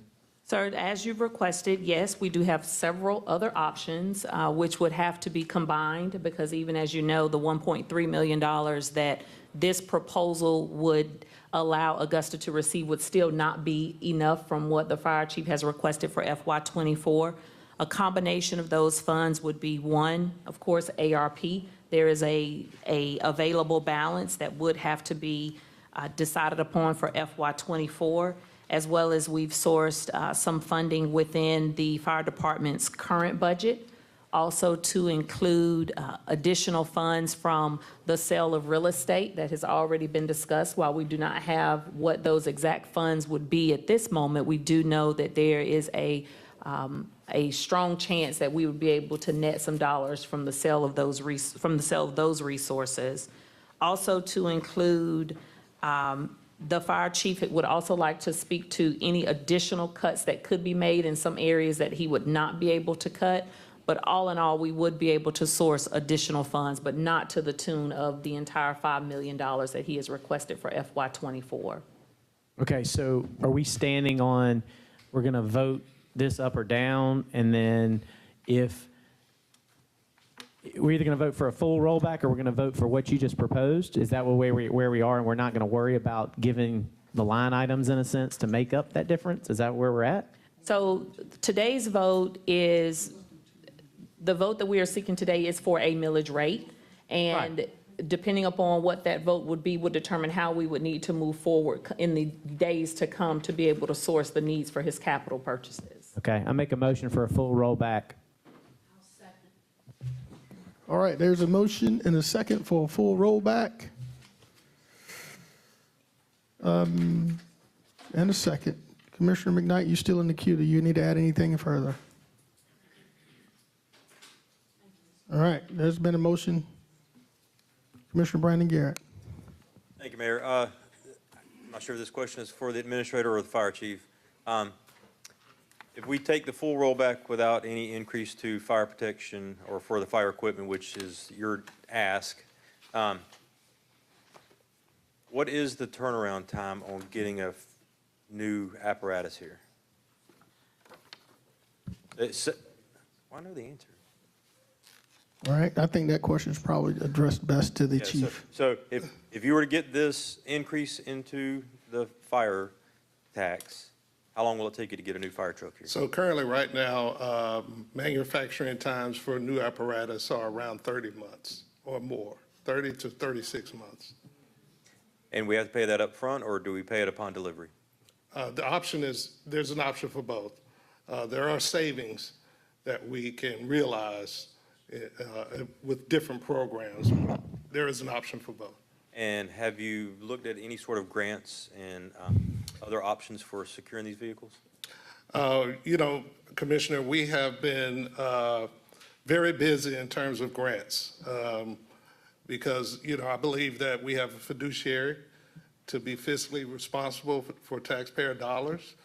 And in just over 2 years, we've received over $7.3 million in federal grants. And what did And those so grants we're go to? always seeking opportunities for apparatus that's been tough than others because we're at the will of what the dollars represent and what they're for. But we have sought funding for apparatus. Okay. And in reference to that 30-month window, what's your game plan while you're waiting? Funding. No. I mean, if we desperately need these engines? Correct. We do need funding. We need funding, which is a part of the discussion as relates to millage rate. So I've outlined some reasons for that. If you don't mind, I'll share those with you. Well, I do have one other question before you get into that. So this 30-month window, have we looked at leasing? I mean, I know that was a conversation last week. I don't think you were here, but could we not secure a lease quicker than that? We have looked at leasing options. Actually, I've been working with finance to take a deeper dive into the possibility of leasing vehicles. Even in that, in leasing vehicles, even if you develop a program to lease those vehicles, there's still operational costs involved for each of those vehicles each year. Right. And so you're going to dedicate a quick average, if you buy $1 million pumper and you lease that vehicle for 7 years, well, you're going to pay $100,000 per year, and that's per vehicle. So there's still cost involved that will be ongoing through the life of those vehicles. Yeah. Okay. So it's definitely something we're looking at. Well, you said you had some other information, so I'd love to hear that. So in relations to the possibility of increasing millage rate, first and foremost, aging apparatus. Augusta's Fire Department operates with aging equipment, including fire trucks and rescue vehicles. These vehicles require frequent repairs and maintenance and eventually replacement. Increased funding would allow for the purchase of modern, reliable equipment, improving response times, and ensuring firefighter safety, which has a direct impact to our ISO rating. Outdated fire stations. Some of Augusta's fire stations are outdated and in need of renovation or replacement. This impacts the department's ability to efficiently house equipment and personnel, potentially affecting response times. Additional funding could address these infrastructure needs. Recruitment and retention. The fire service, like public safety as a whole, face recruitment and retention challenges nationwide. Augusta's no exception to that.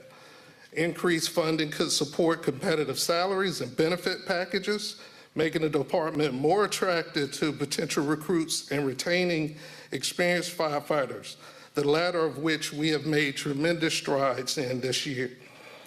Rising operational costs. And so you know me by now in that I take a very conservative business approach to operating the fire department, but like I said, we have a fiduciary to be fiscally responsible of taxpayer dollars. In such, we've secured federal funding to the tune of over $7.3 million in just over 2 years. But the cost of operating fire departments has increased due to inflation, rising fuel prices, and the need for specialized training and equipment. Additional funding will help offset these rising costs and ensure the department continues to maintain and increase its level of service. Expanding services. Increased funding would allow the fire department to expand its services, such as offering community outreach programs, fire prevention education, and specialized rescue teams. This will enhance public safety and improve the overall quality of life for Augusta residents and will have a direct impact on our ISO rating. New industrial risks. The arrival of large-scale industrial facilities like Aruba's, the expansion of the battery plant expansion, introduced new fire hazards and risks. These facilities require specialized equipment and training and response plans. Increased funding will allow the fire department to acquire the necessary resources to effectively protect these critical infrastructure assets and the surrounding community. Hazardous materials response. Industrial facilities often handle hazardous materials, posing significant risks in case of accidents or fires. The fire department needs specialized equipment, training, and personnel to respond to such incidences. Additional funding will ensure the department is adequately prepared to handle these complex incidences. Economic impact. Protecting these new industrial businesses is crucial for Augusta's economic growth and job creation. A well-funded fire department capable of mitigating risks will attract further investment and contribute to the city's overall prosperity. Once again, contributing to our overall ISO rating, which directly impacts the citizens of this community. Disaster preparedness and response. Increased funding would enable the fire department to enhance its disaster preparedness and response capabilities, including investments in emergency communication systems, specialized rescue equipment, and training for large-scale incidents. And then technology and innovation. The fire service is continually evolving with new technologies and advancements. Additional funding would support the integration of these innovations, such as drones for aerial surveillance, advanced fire protection systems, and data analytics for improved response times and resource allocation. And so over the years, per the Department of Revenue ad valorem tax millage rates, we've seen our millage rate decrease, starting from 2019, where it's 2.112, to currently where it's 1.439. But we've seen the cost of doing business rise in those cases. And so by investing in the fire department through a millage rate increase, Augusta can ensure the safety of its residents and businesses while positioning itself for future growth and challenges. Thank you, Chief. There's no doubt we need to help the fire department. No doubt about that, but how we get there is a question. We also have a sheriff's department that we're going to have to help. As I understand, there's a need for new patrol cars and a lot of other asks. So we're going to get there. We just got to find out how we get there. So just know that we support you and your department as well as our sheriff, but we're going to find a way to get there. Commissioner from the 10th, Commissioner Wayne Guilfoyle, the floor is yours. Thank you, Mr. Mayor. Mr. Mayor, can I speak with Director Williams? Yes, ma'am. Director Williams. Director Williams, by doing this millage rate discussion we're having right now, what is if we just do it as a flat tax, what does it generate? Keep it flat as far as offsetting the rollback rate to what the fire department is requesting. What does that generate? 0.212 mils? Yes, ma'am. Yes, sir. It would be $1.3 million. Okay. It's on page, I didn't number the pages, but it's in your packet. Yes, ma'am. Yes, sir. Thank you, Director Williams. Mr. Mayor, can I speak with the fire chief on this one? Yes, sir. You may continue. Chief Burden, I appreciate your discussion and your platform, what you stated, that covers everything from fire trucks to employees to IT stuff for Rubis, et cetera. But you just heard of what your request is $5 million. Yes.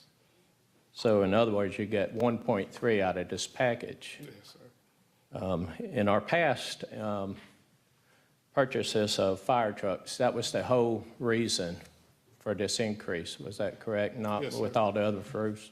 Yes, sir. Okay. Just to make sure we're on the same page.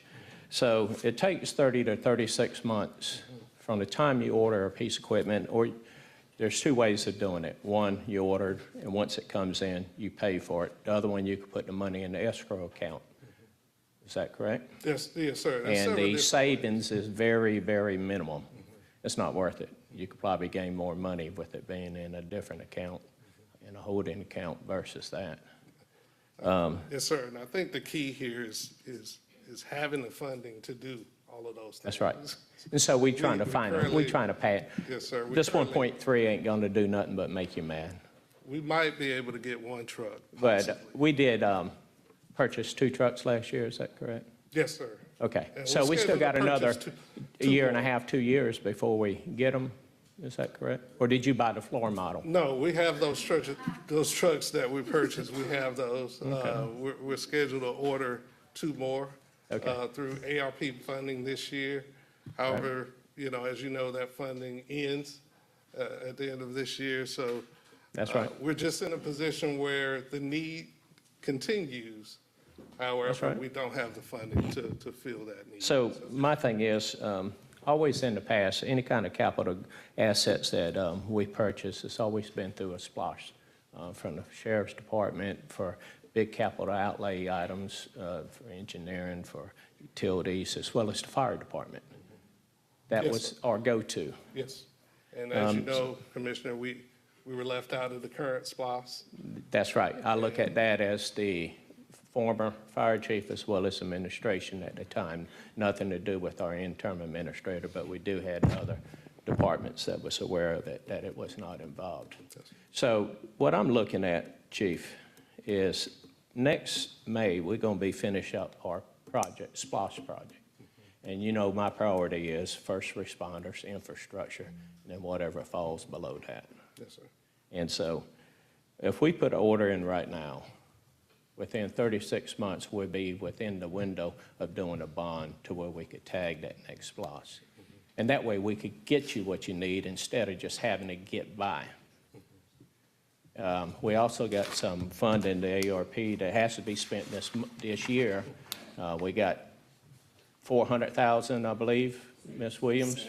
642. 640. The land bank ain't spent that last $500,000. What Mr. Johnson, he's gone already. No, he's not. He's there from the land bank. So we need to look at what has not been spent and see if we could actually look out for our fire department.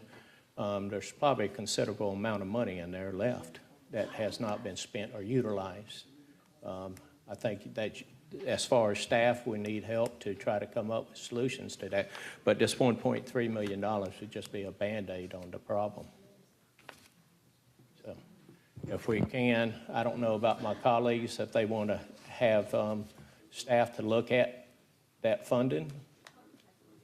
All right, we have a current motion on the table in a second first. So thank you. Perhaps we'll see where that goes. All right, Commissioner Lewis from the 6th, the floor is yours, sir. Thank you, Mayor Johnson.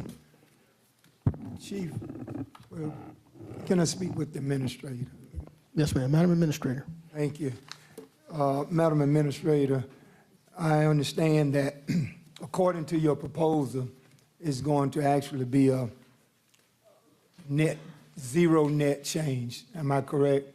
That's correct. Because you're going to have a positive .212 and then you're going to have a negative, which is going to bring us back to zero. Yes, sir. My question is this, since my colleague from the 7th did make a valid point about what has already taken place by way of the appraised values on properties, how much of an impact moving in this direction will the average homeowner or property owner be impacted? How much?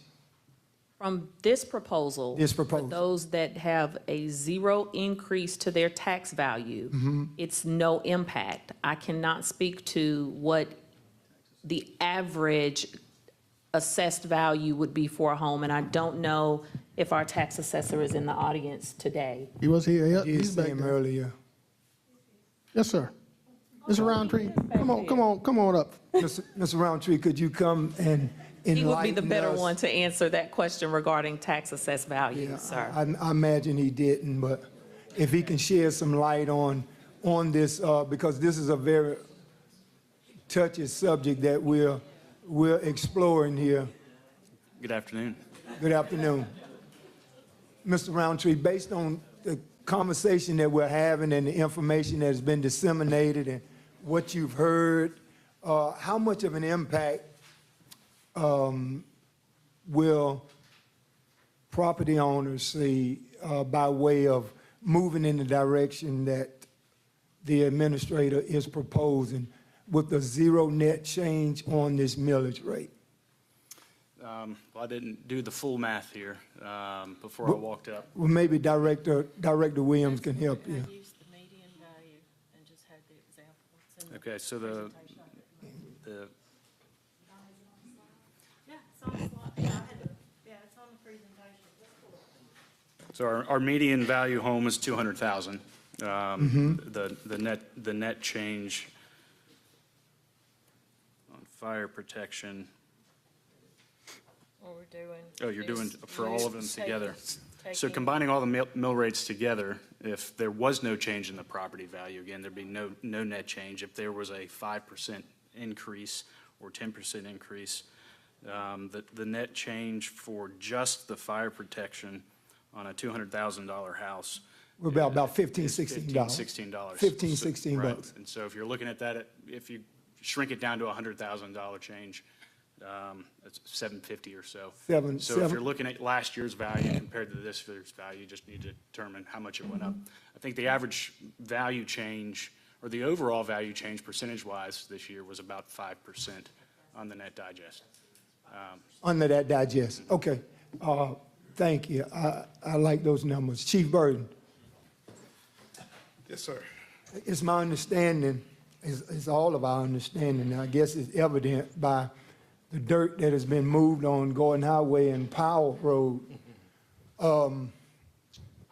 There's going to be a new fire station there. Am I correct? Yes, sir.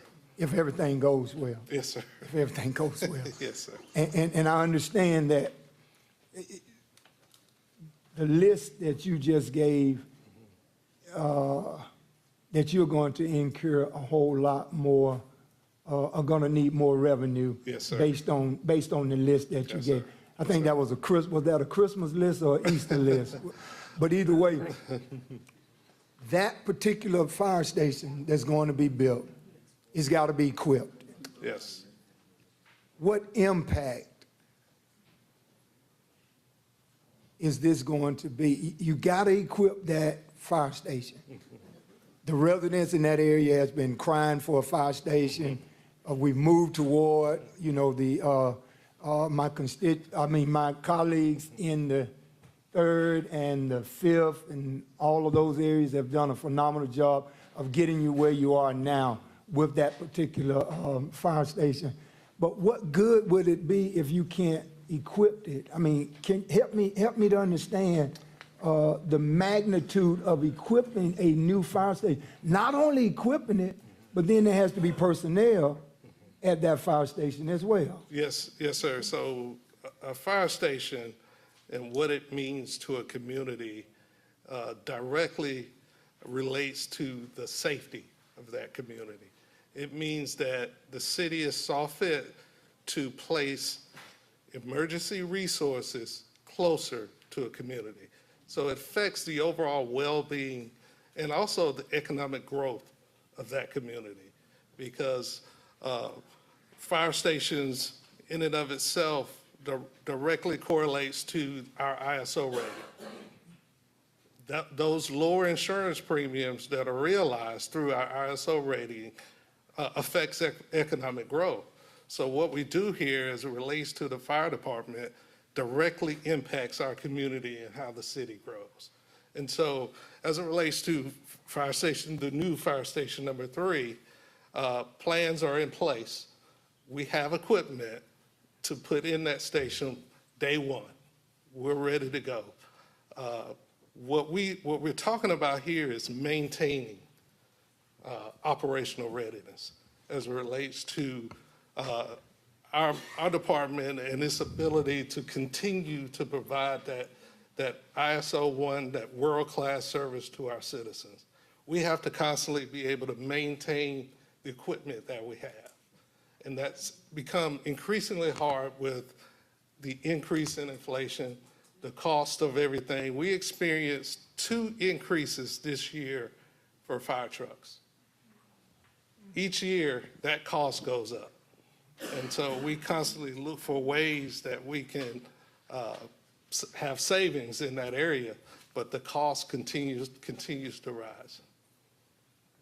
Thank you, Mayor Johnson. Thank you, sir. Commissioner McKnight from the 3rd. Madam, the floor is yours. Thank you, Mr. Mayor. With that being said, I know that this new fire station's in District 3, and as much as I support, as chairman, public safety chairman, I support you all day long. Most of the time when you ask for something, I'm gonna help you out. I'll support it. But knowing that we've got the Sheriff's Department I've talked to them, they're gonna be asking for money for squad cars, new squad cars, and I just feel like where I am today about wanting to support the full rollback, that if I do for one, I want to do for the other. I want to be fair across the board here. And I just feel like that there's other ways that we can be creative to find funding. But as of right now, we just need to come to the table and find other ways. I don't know if this is the right way to find the funding here, but do know I want to support you and help you out. But I feel like there's another way to do it. Yes, ma'am. Yes, sir. Thank you. Thank you, Commissioner McKnight. I just got a quick question before I go to Commissioner Garrett. As a result of the increased assessed values, how much does the digest grow for next year? You seen it?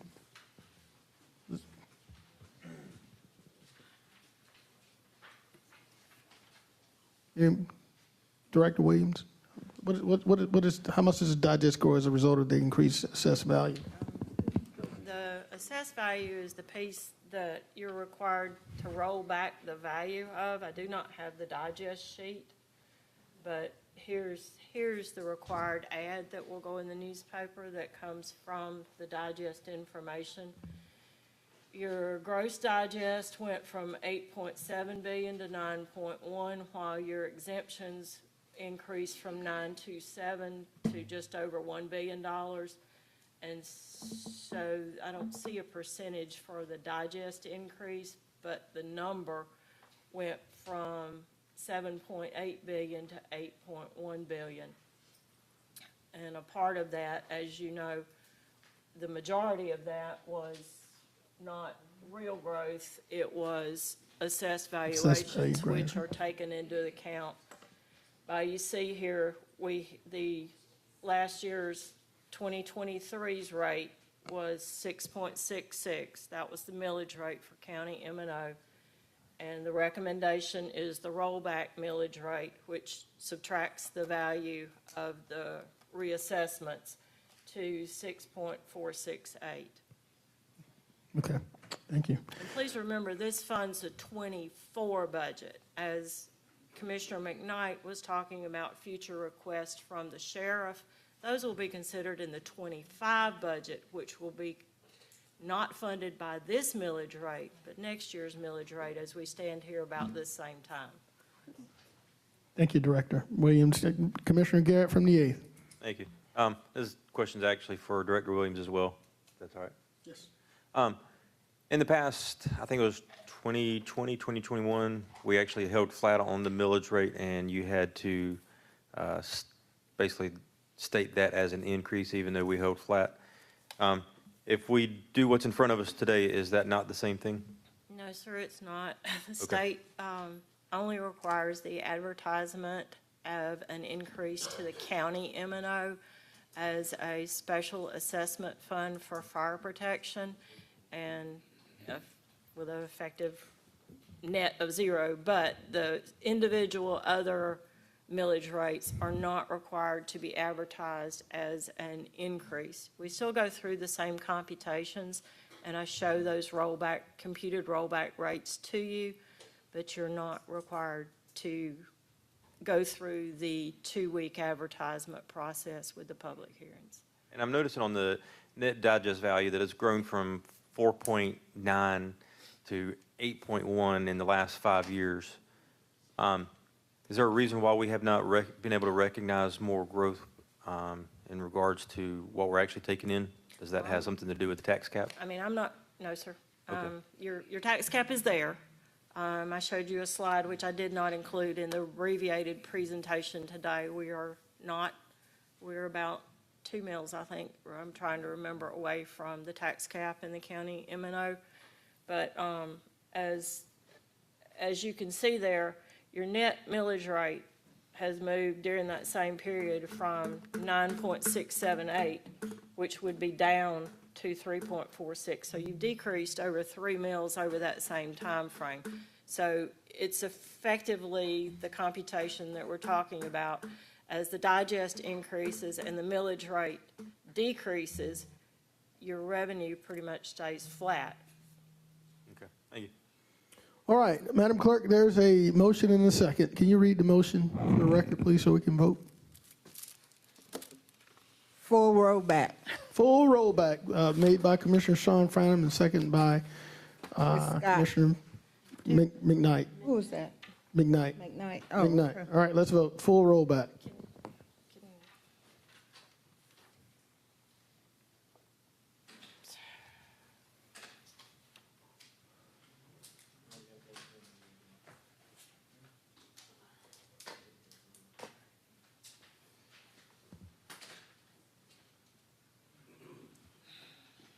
That motion carries 6-2, with Ms. Pulliam, Mr. Tony Lewis voting no, Mr. Johnson, Mr. Mason, Mr. Bobby Williams out. Thank you, Madam Clerk. Yes, sir. Let's move forward with these alcohol petitions. I think that takes us Yes, sir. to item 20 and 21. Okay.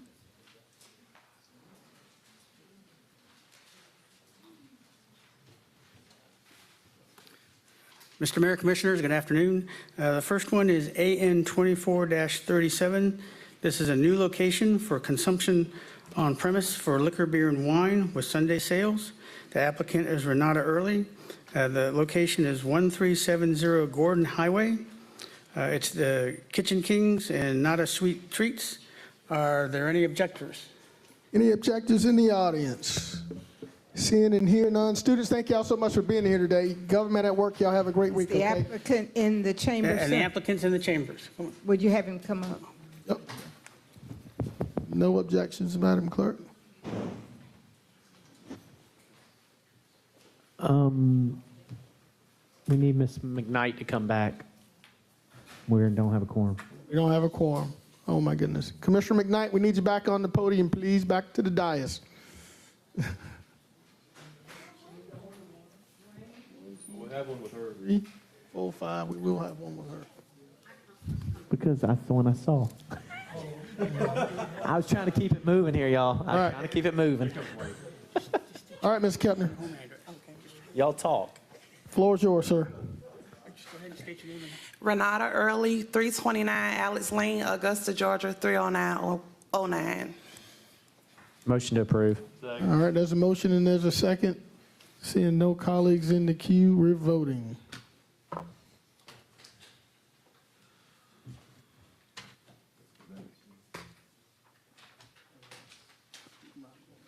It's unanimous. All right, thank you. Thank y'all. Best of luck. Keep up the great work with your restaurant, okay? Thank you. All right, Mr. Kepner. Next is AN 24-38. This is an existing location with a new ownership. That's for retail packaged beer and wine. The applicant is Deep Patel, located at 1502 Central Avenue. This would be Gas World number 23, and Planning and Development and Sheriff's Office recommended approval as they did with the previous one. And Mr. Patel is here. All right. No objectors? Are there any objectors? Are there any objectors? Any objections on the agenda? Seeing none, let's continue. Sir, please, for the record, your name and address. D. Patel, 725 Industrial Park, Evans, Georgia. Motion approved. There's a motion. Is there a second? Second. There is a second It's Ms. from Pulliam. Commissioner Pulliam. Okay. Madam Clerk, we're voting.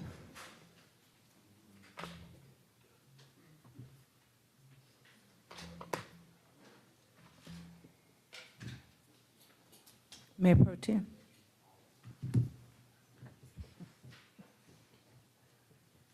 It's unanimous.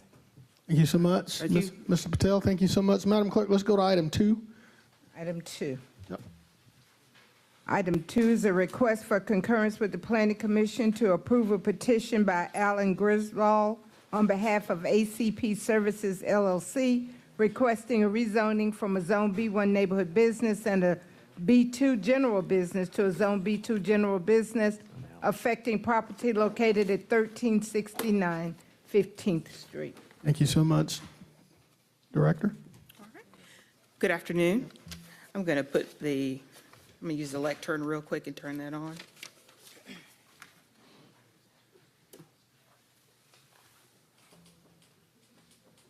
All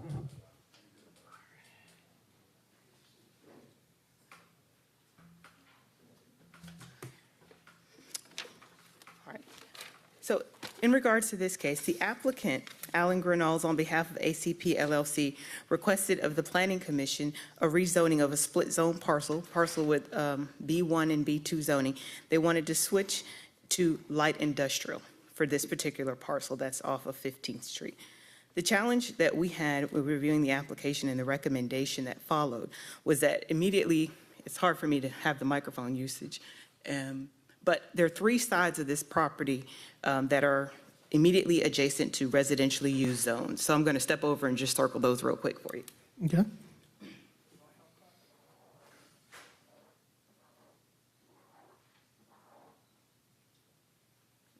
You said 3, that's 5, isn't it? 1, 2, 3. Okay. Okay. So with that being said, they asked for light industrial. The property is already zoned for B1 and B2. Taking into consideration that the existing use of these parcels is as residential, we did not recommend that light industrial go there. Light industrial would open this property up to uses that would not be conducive and immediately adjacent to residential use. Those uses could include a lumber feed yard, light manufacturing. They could do automobile body fender repair, storage of solid waste, storage of construction equipment and other excess heavy equipment, trucks, collection of materials, animal kennels, breweries, and things of that nature. Given those potential uses immediately adjacent to residential, the planning department recommended that the parcels be rezoned to B2, and that is also what the planning commission recommended.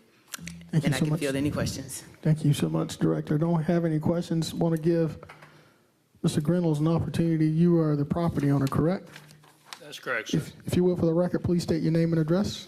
Alan Grinells, 759 Almond Road, Augusta, 30909. Thank you, sir. Can you tell us what the intended purpose for this property is and the reason for the rezoning, please? So when I came into ownership of the property, it was originally purchased in conjunction with the warehouse directly across the street located at 1500 Wrightsboro Road. I subsequently found out that the zoning was B1 and B2, which didn't really comport with the use of the current use of the property, as well as for the previous, I don't even know how long, probably decades. Ever since I went back all the way to when Earth Grains Bakery owned this property, and they used it as a maintenance facility. It's been used as a light industrial purpose. When I saw that, I noticed that the historical use of the property and the current use of the property didn't match with B1 and B2. I'm not sure how the property was zoned B1 and B2. I guess that possibly it was when the city and county governments combined. But to that end, I thought the right thing to do was to go ahead and apply for a rezoning application so that the actual use of the property comported with the zoning. So I submitted the application to the planning department, and I've obviously had touch base with them during the 30-day comment period. No comments were received. So I felt pretty good about the use of the property. There were some code violations on that property, which have subsequently been addressed. When I first came into ownership of the property, it wasn't draining properly. The storm drain was broken, and a lot of the pavement was broken up. So I spent about $42,000 investing in the actual laydown area in front of the warehouse, the asphalt parking area. After I did that, to provide for proper drainage of the property, it continued to lease to the current tenant. Going forward, if it is zoned to B2, there's a lot of compliance issues that'll come up on that property. In my personal opinion, it's going to be a little bit more difficult to attract a new tenant to the property, make sure that it's occupied instead of a vacant property. So I'd still like to pursue the light industrial zoning. I'm more than happy to come back in front of the Planning Commission or the zoning, whoever you all deem appropriate, in order to get specific approval for any potential redevelopment, if in fact that presents itself. But as the property sits right now, it's essentially functionally obsolete for B2, and it'd be difficult to spend any more money on the property in order to get a B2 type of use, when historically over the previous decades, as far as anyone I've talked to can remember, the property's actually been used in the exact same state that it's being used in today. Thank you, Mr. Reynolds. Chair recognizes Commissioner Brandon Garrett from the 8th. Thanks, sir. Question is actually for the applicant first. So the picture we're looking at, is this the current usage, as looks like a trucking? I'm not sure what it. Yes, sir. It's currently Turner Transportation and Trucking, which is located catty-cornered across 15th Street. Just as you go past the underpass is leasing the property. They use it for internal storage within the warehouse, and then obviously they park tractor trailers there. So the tractor trailers come in during the day, they store them, and then they depart during the day, and they're there overnight. And during this entire application, none of the adjacent homes had any problem with it, right? No, sir. And is maintaining this leasing what your plan is for that property? Or do you have other plans to try to revitalize it in any other way? I mean, I'd certainly love to revitalize it. The current tenant is obviously concerned about the current use and the current zoning. I was very transparent with them. I said, you know, we're going in front of the Planning Commission in order to determine the zoning. I certainly don't want you to operate a business there with improper zoning. So to be determined right now. Okay. And a question for the director there. Yes, sir. Please continue. Director Delaney, knowing the history of this property and the ways that it's been used, I mean, I know that moving company's been there for a long, long time. Is there any sort of workaround in getting the correct zoning for this property so he's not out of compliance? We do recommend that the B2 zone be, that is the correct zone. So he can have a truck company operating there with a B2? It depends on what kind of truck company. What we don't want is a storage of 18-wheelers. Once you allow for this light industrial zoning, what ends up happening is they don't come back. They have a lot of permissible uses by right. So say, for instance, he wanted to do 18-wheeler truck parking. You know, that's a possibility. That's something that could be considered here. He just stated that they're stored there overnight. So, I mean, So, you know, this used to be the Easter Seals building, if memory serves me correctly. But for a while it's been used, and we've had some challenges with how they've used the property and not kept the property up. So we've had code enforcement out there, and some of this is also weighing into our recommendations. When we make recommendations, we look at how the property owner has kept the property up, and we look at any code violations too, and we make recommendations that are consistent with property upkeep. If you can't keep the property up at a B1, B2, and then we license it to make it more liberal for you to do more activity, then how are we gonna rectify some of the issues that we already have that are presenting themselves? How long have you owned this property, sir? I believe November 20, I couldn't quote the exact date. It's been approximately a year and a half. So within that year and a half, has there been other complaints on that property, or was it before he was the owner? If I'm not mistaken, there's been both. And he acknowledged that there had some code enforcement issues. As soon as I was made aware of the code violations, a lot of it was, there's one building in there that's not occupied. 3 of the windows weren't boarded up, so boarded up those windows, as well as growth coming in from the right-of-way, which climbed up over the fences, and tree removal. So those have all been addressed. I haven't heard back from code enforcement yet, but essentially went line by line on each of the items of concern and addressed just those in order. All right, thanks, sir. And the desired effect is not a boarded up window. They could have put a window in. And this is, again, what we're talking about. We're a vehicle at planning and development where we can talk about the zoning, and then we can bring the code enforcement in to say that you need to make sure that we're making them compatible uses and that we're addressing the problems. So if we got a problem with code enforcement and then they come for zoning, and we're acknowledging it at zoning and saying, hey, we think this is, based on the history of how this property has been used and kept up, this is the best they are saying they can do, which is boarding it up. Now we're going to go ahead and recommend something that would put them in a position where they could do even more on the property that could warrant us having to go out there more and more. So B2 is what the staff recommended to the Planning Commission, and Planning Commission is recommending to the full commission B2. B2. Does B2 include truck repair and maintenance?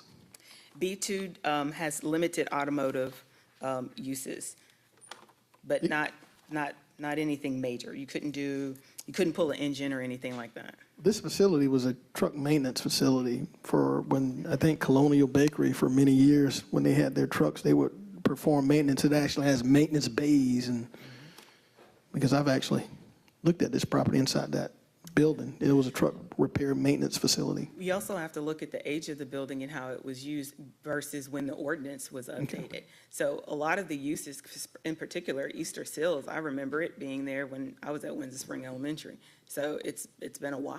Been a while. So the ordinance, the use predates the ordinance. And then I think he had communicated already that the current tenant had no desire to continue in the location. So that's one of the reasons they were looking to try to change the zoning. And that was communicated at the Planning Commission. So, just for clarity on that point, the concern about the tenant potentially staying there or not, a lot of that hinges upon whether or not it's legal for him to store vehicles there currently. Okay. All right. Commissioner Wayne Guilfoyle from the 10th. You got the floor, sir. Thank you, Mr. Mayor. You mind if I speak with Director Delaney? No mind at all.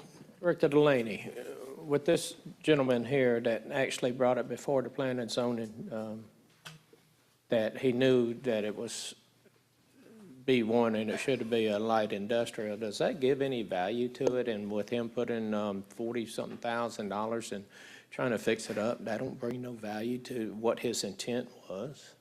everyone's investment in their property brings some value and rate of return. So I don't see how one person's investment is more important than the other. I think they're all significant. Anytime you invest in your property is significant and it's important across the board. But this is what the past practice on this property has been for a long time. Is that correct? What's the past As far as what practice? I'm seeing in this picture, there's 18-wheeler trailers being stored here on this Yes, property? and we have had problems with that too. What Yes. kind of problems? Some of our code enforcement cases revolve around the fact that they haven't kept the property up. You have uses that Is go that beyond. with this new property owner, or was that the previous property owner? Both. Okay, and the new owner, once you cited him, did he correct whatever was cited? Yeah, we have boarded up windows, so, Right. you know, that could be considered by some a solution. In this regard, our recommendation is B2. If the commission would like something else, then, you know, we'll craft that response based on what the direction you all give us.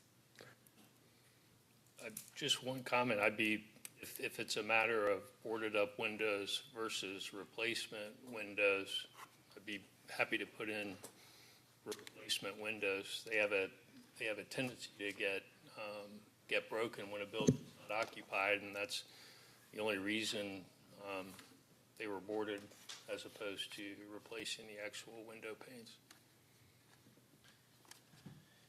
So in order for him to go for a light industrial, so to serve the purpose what he purchased the property for, for or business use or to lease out for investment purpose, so the only thing he has to do is go back before you, or does it take action from this commission? There was a hearing, so this would be the follow-up to it. The commission today, I believe, has the ability to approve for light industrial. Okay, I'm going to listen to my other colleague, and we'll hopefully make a decision, yeah. You got it. Thank you, Commissioner Guilfoyle. Chair recognizes the Commissioner from the 2nd, Commissioner Stacy Pulliam. Thank you, Mr. Mayor. Director Delaney, if we do in fact change this zoning, what are the long-term effects to the community that is surrounding it? So you will have a lot of by right uses so everything, I read them off in the beginning, but some of your by right uses, they would not come back before us, the Planning Commission, nor the full commission, for some of the uses that I described earlier on, and those included a brewery. They included, let me get back to that page, I closed my book, sorry. You could have a brewery, distillery, an animal kennel.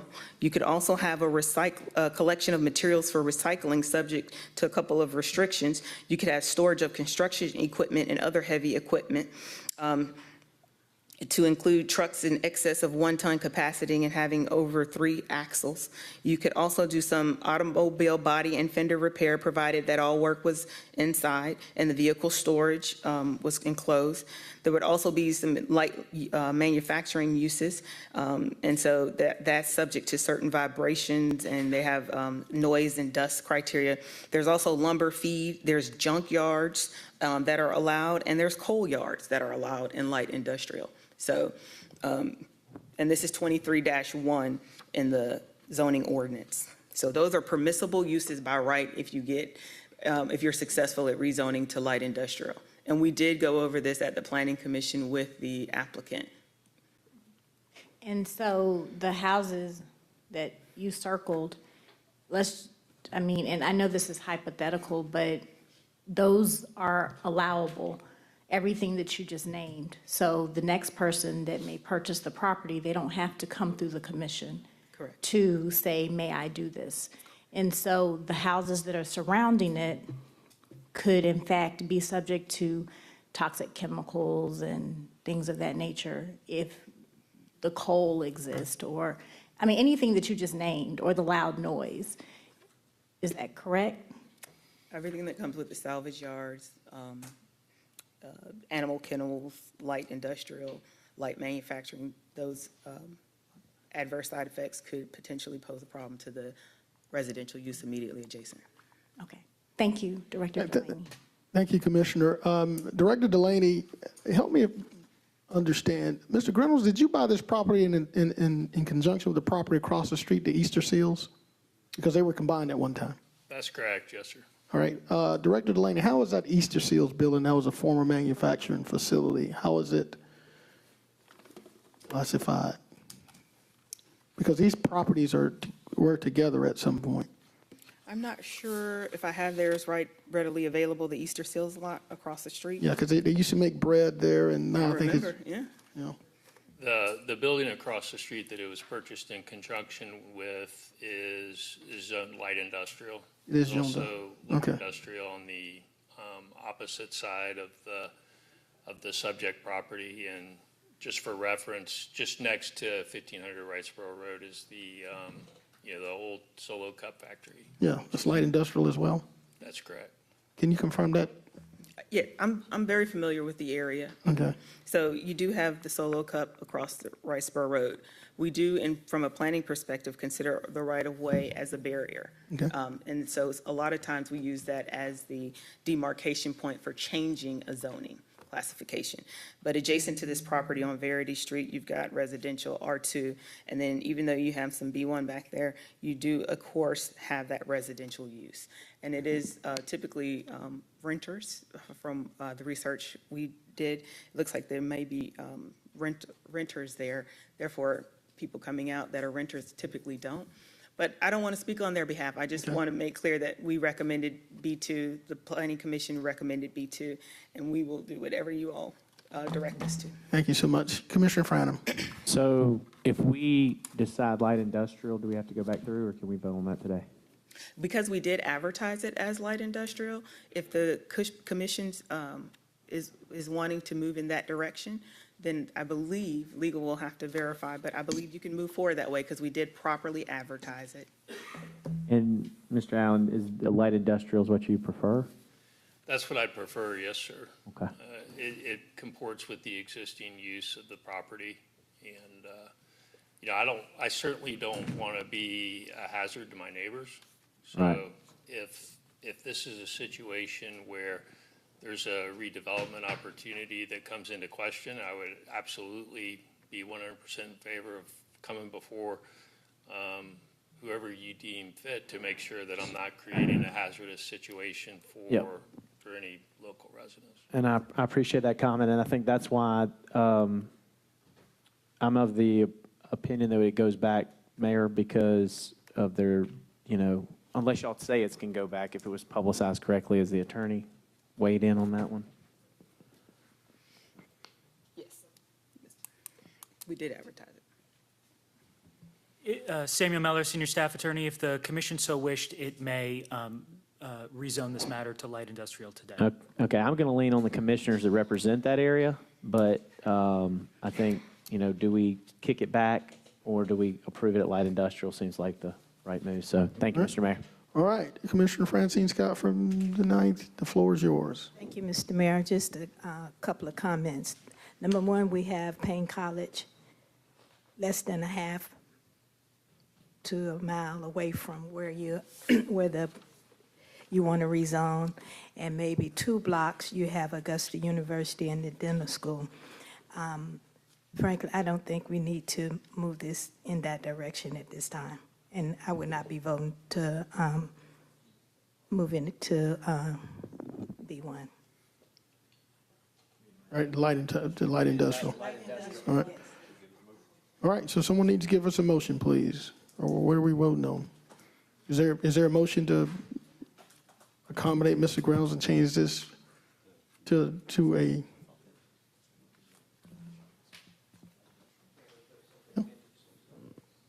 Is it, Director Delaney, is it possible to put some restrictions or contingencies in place in the event this is designed to be used as a junkyard or anything that you mentioned? Conditional zoning is permissible, and we do engage in that in the county. So the conditions would need to be placed on at this time.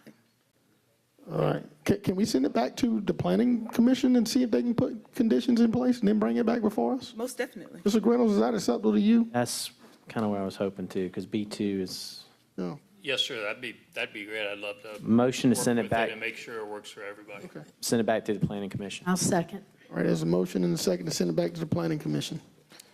All right, let's vote. Thank you for your time. Thank you. Thank you for coming here today.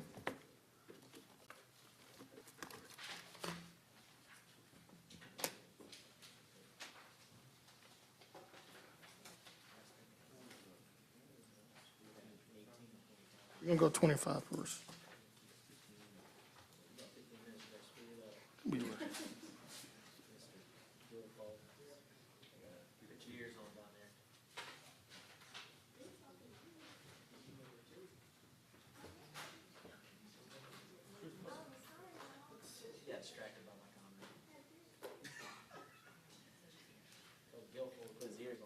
It's unanimous. All right, Madam Clerk, let's go to item 25 first. Thank you. Item 25 is a motion to reimburse the mayor for expenditures that was incurred on behalf of Augusta, Richmond County. Thank you so much. Chair recognizes Commissioner Wayne Gill, 4 from the 10. Mr. Mayor, thank you. I'd like to reach out to my colleagues to, it's been going on for quite some time now, and it's not been a positive light within our community, within our commission, or in our mayor. Everything that he was spent was legitimate by the finance director. I know that we had some of the other people outside of this government look through all his receipts, didn't find anything that was wrong or stood out wrong. So I'd like to make a motion to reimburse the mayor for expenditures that was incurred on behalf of Augusta, Richmond County. Second. All right, Madam Clerk, there's a motion, there's a second. I don't see any colleagues in the queue.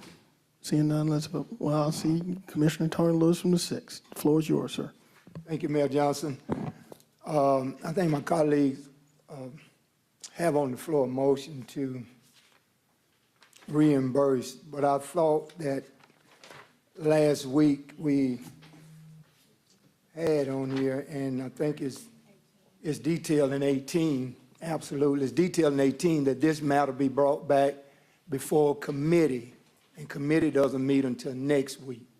So how is it, I'd like to make a substitute motion that we do what 18 says to bring this matter back to finance, to committee on next week, after hearing from those in which we tasked to bring back this information via our interim administrator, finance director, procurement director, and representative from the law department, information that they have gathered and that they will present to us.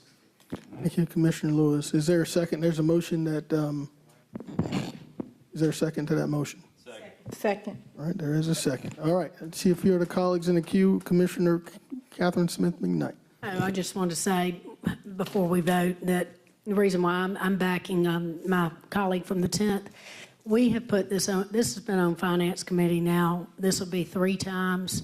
And I feel like, why wasn't it, we should have gotten it right the first go around when it was on there. But here we keep kicking the can down the street and it's back on Finance Committee again for discussion. And we just are wasting time talking about this every other week. So I'm going to support the motion that was originally made. Thank you, Commissioner McKnight. Commissioner Guilfoyle. Mr. Mayor, last week in finance, the finance chair combined the 2 different agenda items to where how we ended up with this agenda item number 18. I didn't support it. Matter of fact, I didn't even vote on it because it's two different items altogether. One, we're asking you to follow the process, accept a credit card, but in order to accept a credit card, it has to be where it's feasible and usable for you to have. Now, the reimbursement of money that's already been vetted is a total different matter.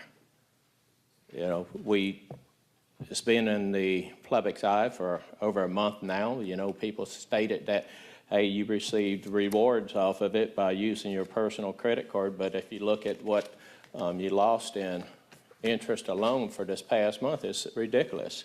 But since we're going to tie agenda number 18 with this agenda item, let me go ahead and clarify something.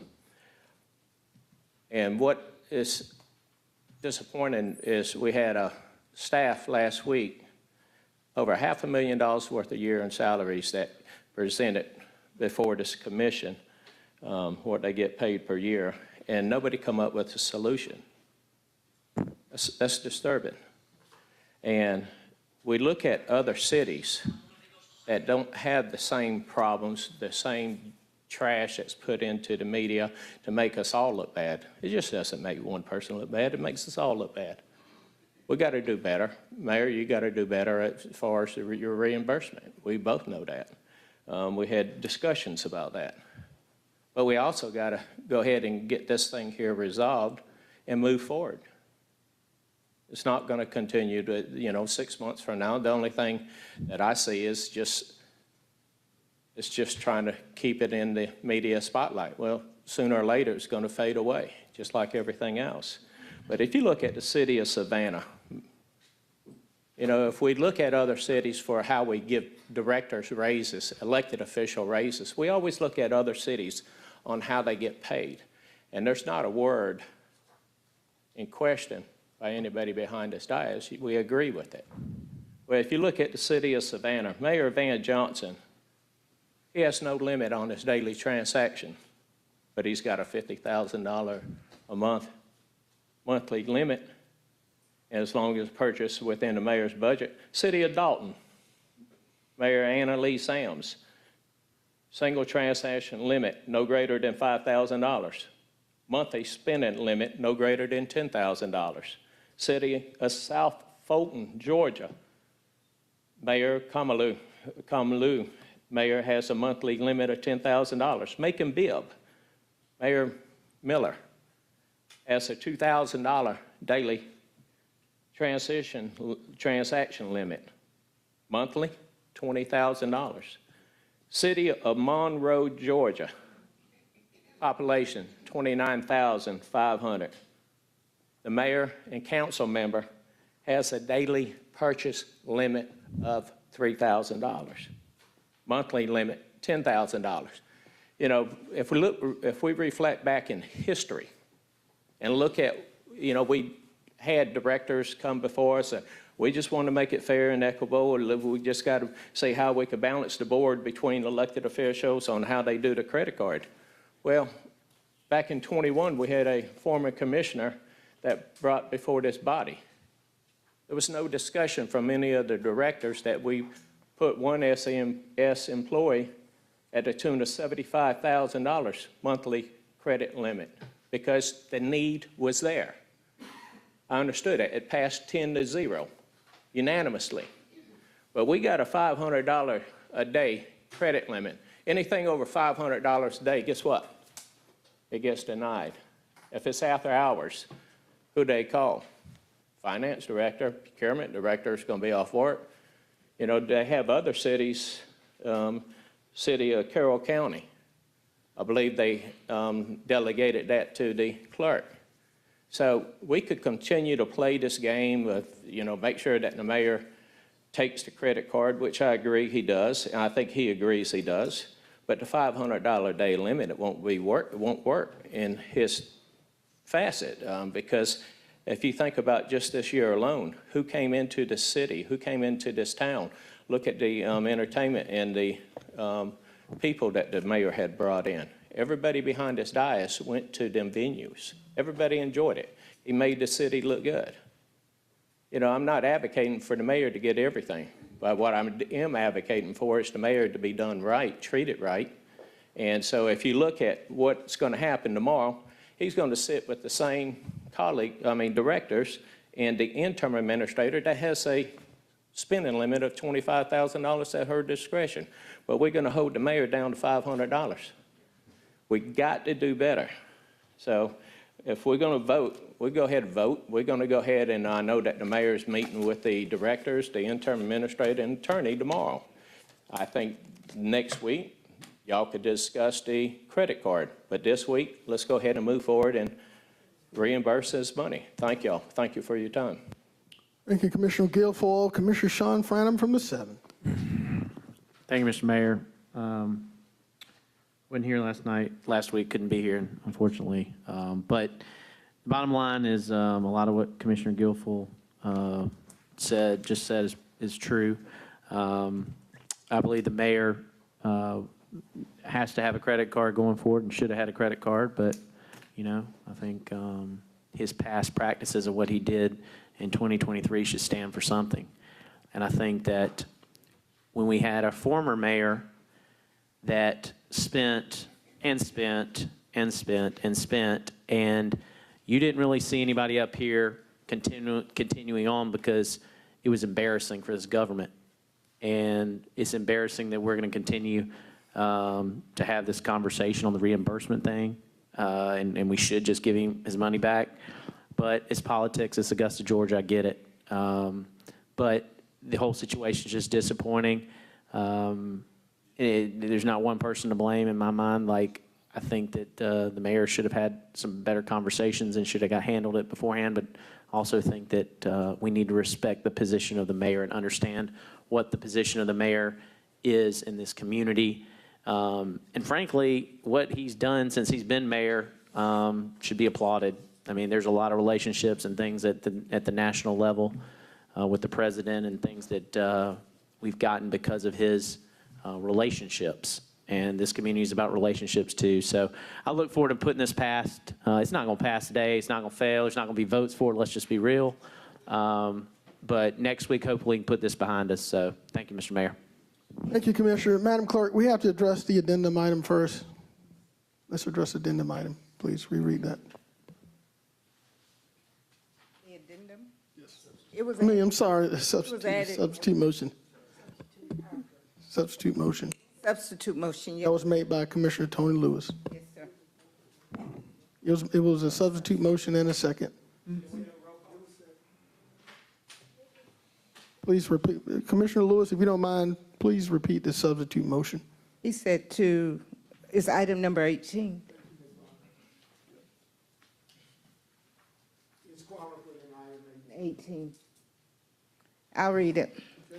Item 8, to approve referring the matter of reimbursing the mayor for expenditures and to require the mayor to use the city-issued credit card with a $15,000 credit limit requested by Mr. Guilfoyle to the next Finance Committee meeting and tasking the Administrative Finance Director, the Procurement Director, a representative from the Law Department, if necessary, and a representative from the Mayor's Office to meet and come back with a resolution of the matter. Point of privilege, Mr. Mayor. Yes, sir. Commissioner Guilfoyle. How did we go from agenda item that I had on there, agenda item number 25, and then jump down to agenda item number 18? That was the substitute motion. Okay. Okay. Okay. All right. Let's vote. Mr. Mayor, excuse me. Come on, Commissioner from the Never third. mind. No, Commissioner from the third, come on. You're in the queue. My colleague from the 6th is fuming over here, so let's go ahead. I'll vote. All right. You're voting. Commissioner, let's vote, Madam Clerk. You're voting, sir? You're voting. Okay.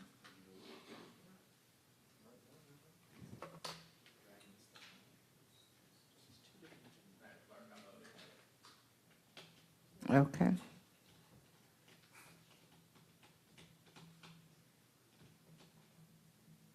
That motion fails.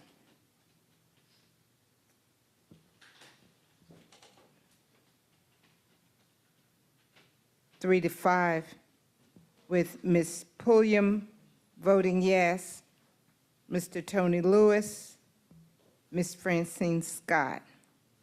Voting no, Ms. McKnight, Mr. Franham, Mr. Garrett, Mr. Guilfoyle, and the mayor. All right, Madam Clerk, let's address the original motion on item 25, please.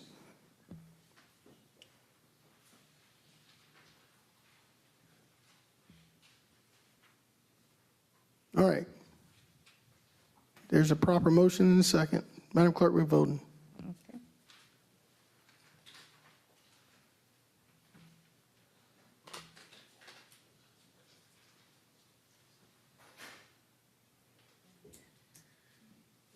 That motion fails 5-3.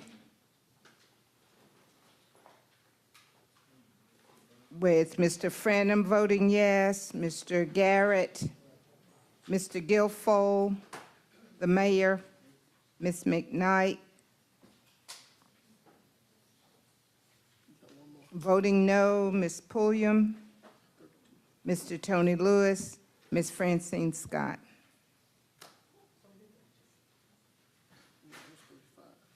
All right. Let's move on, Madam Clerk. We got another item.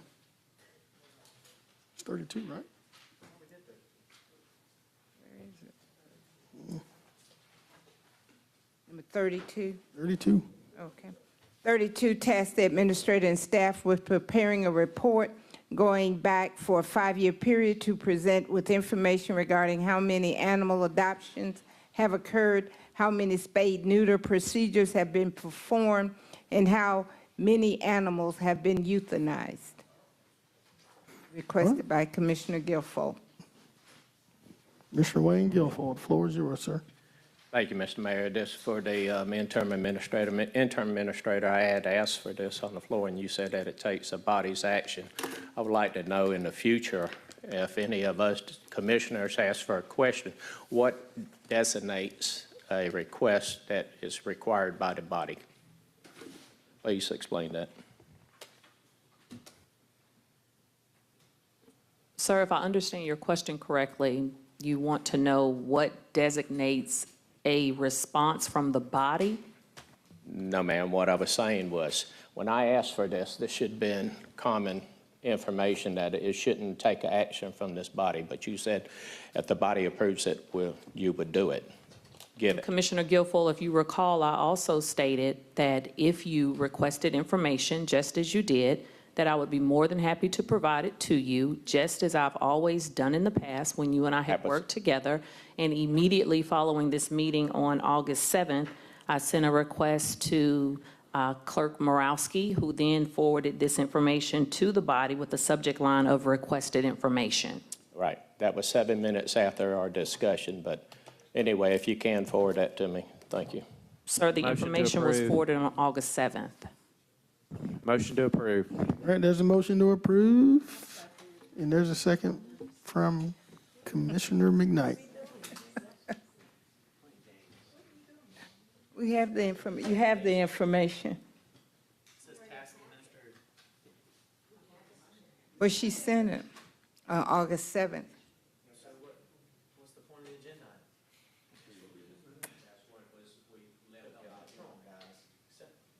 All right, let's vote. What are we doing? Can we receive this information? Receive his information. Without objection. Is there any objection to receiving this as information? Seeing or hearing none from this body, this information is received. Madam Clerk, does that conclude our business for today? Yes, sir. All right, if that does, this meeting's hereby adjourned. Have a great week, everybody. Thank you.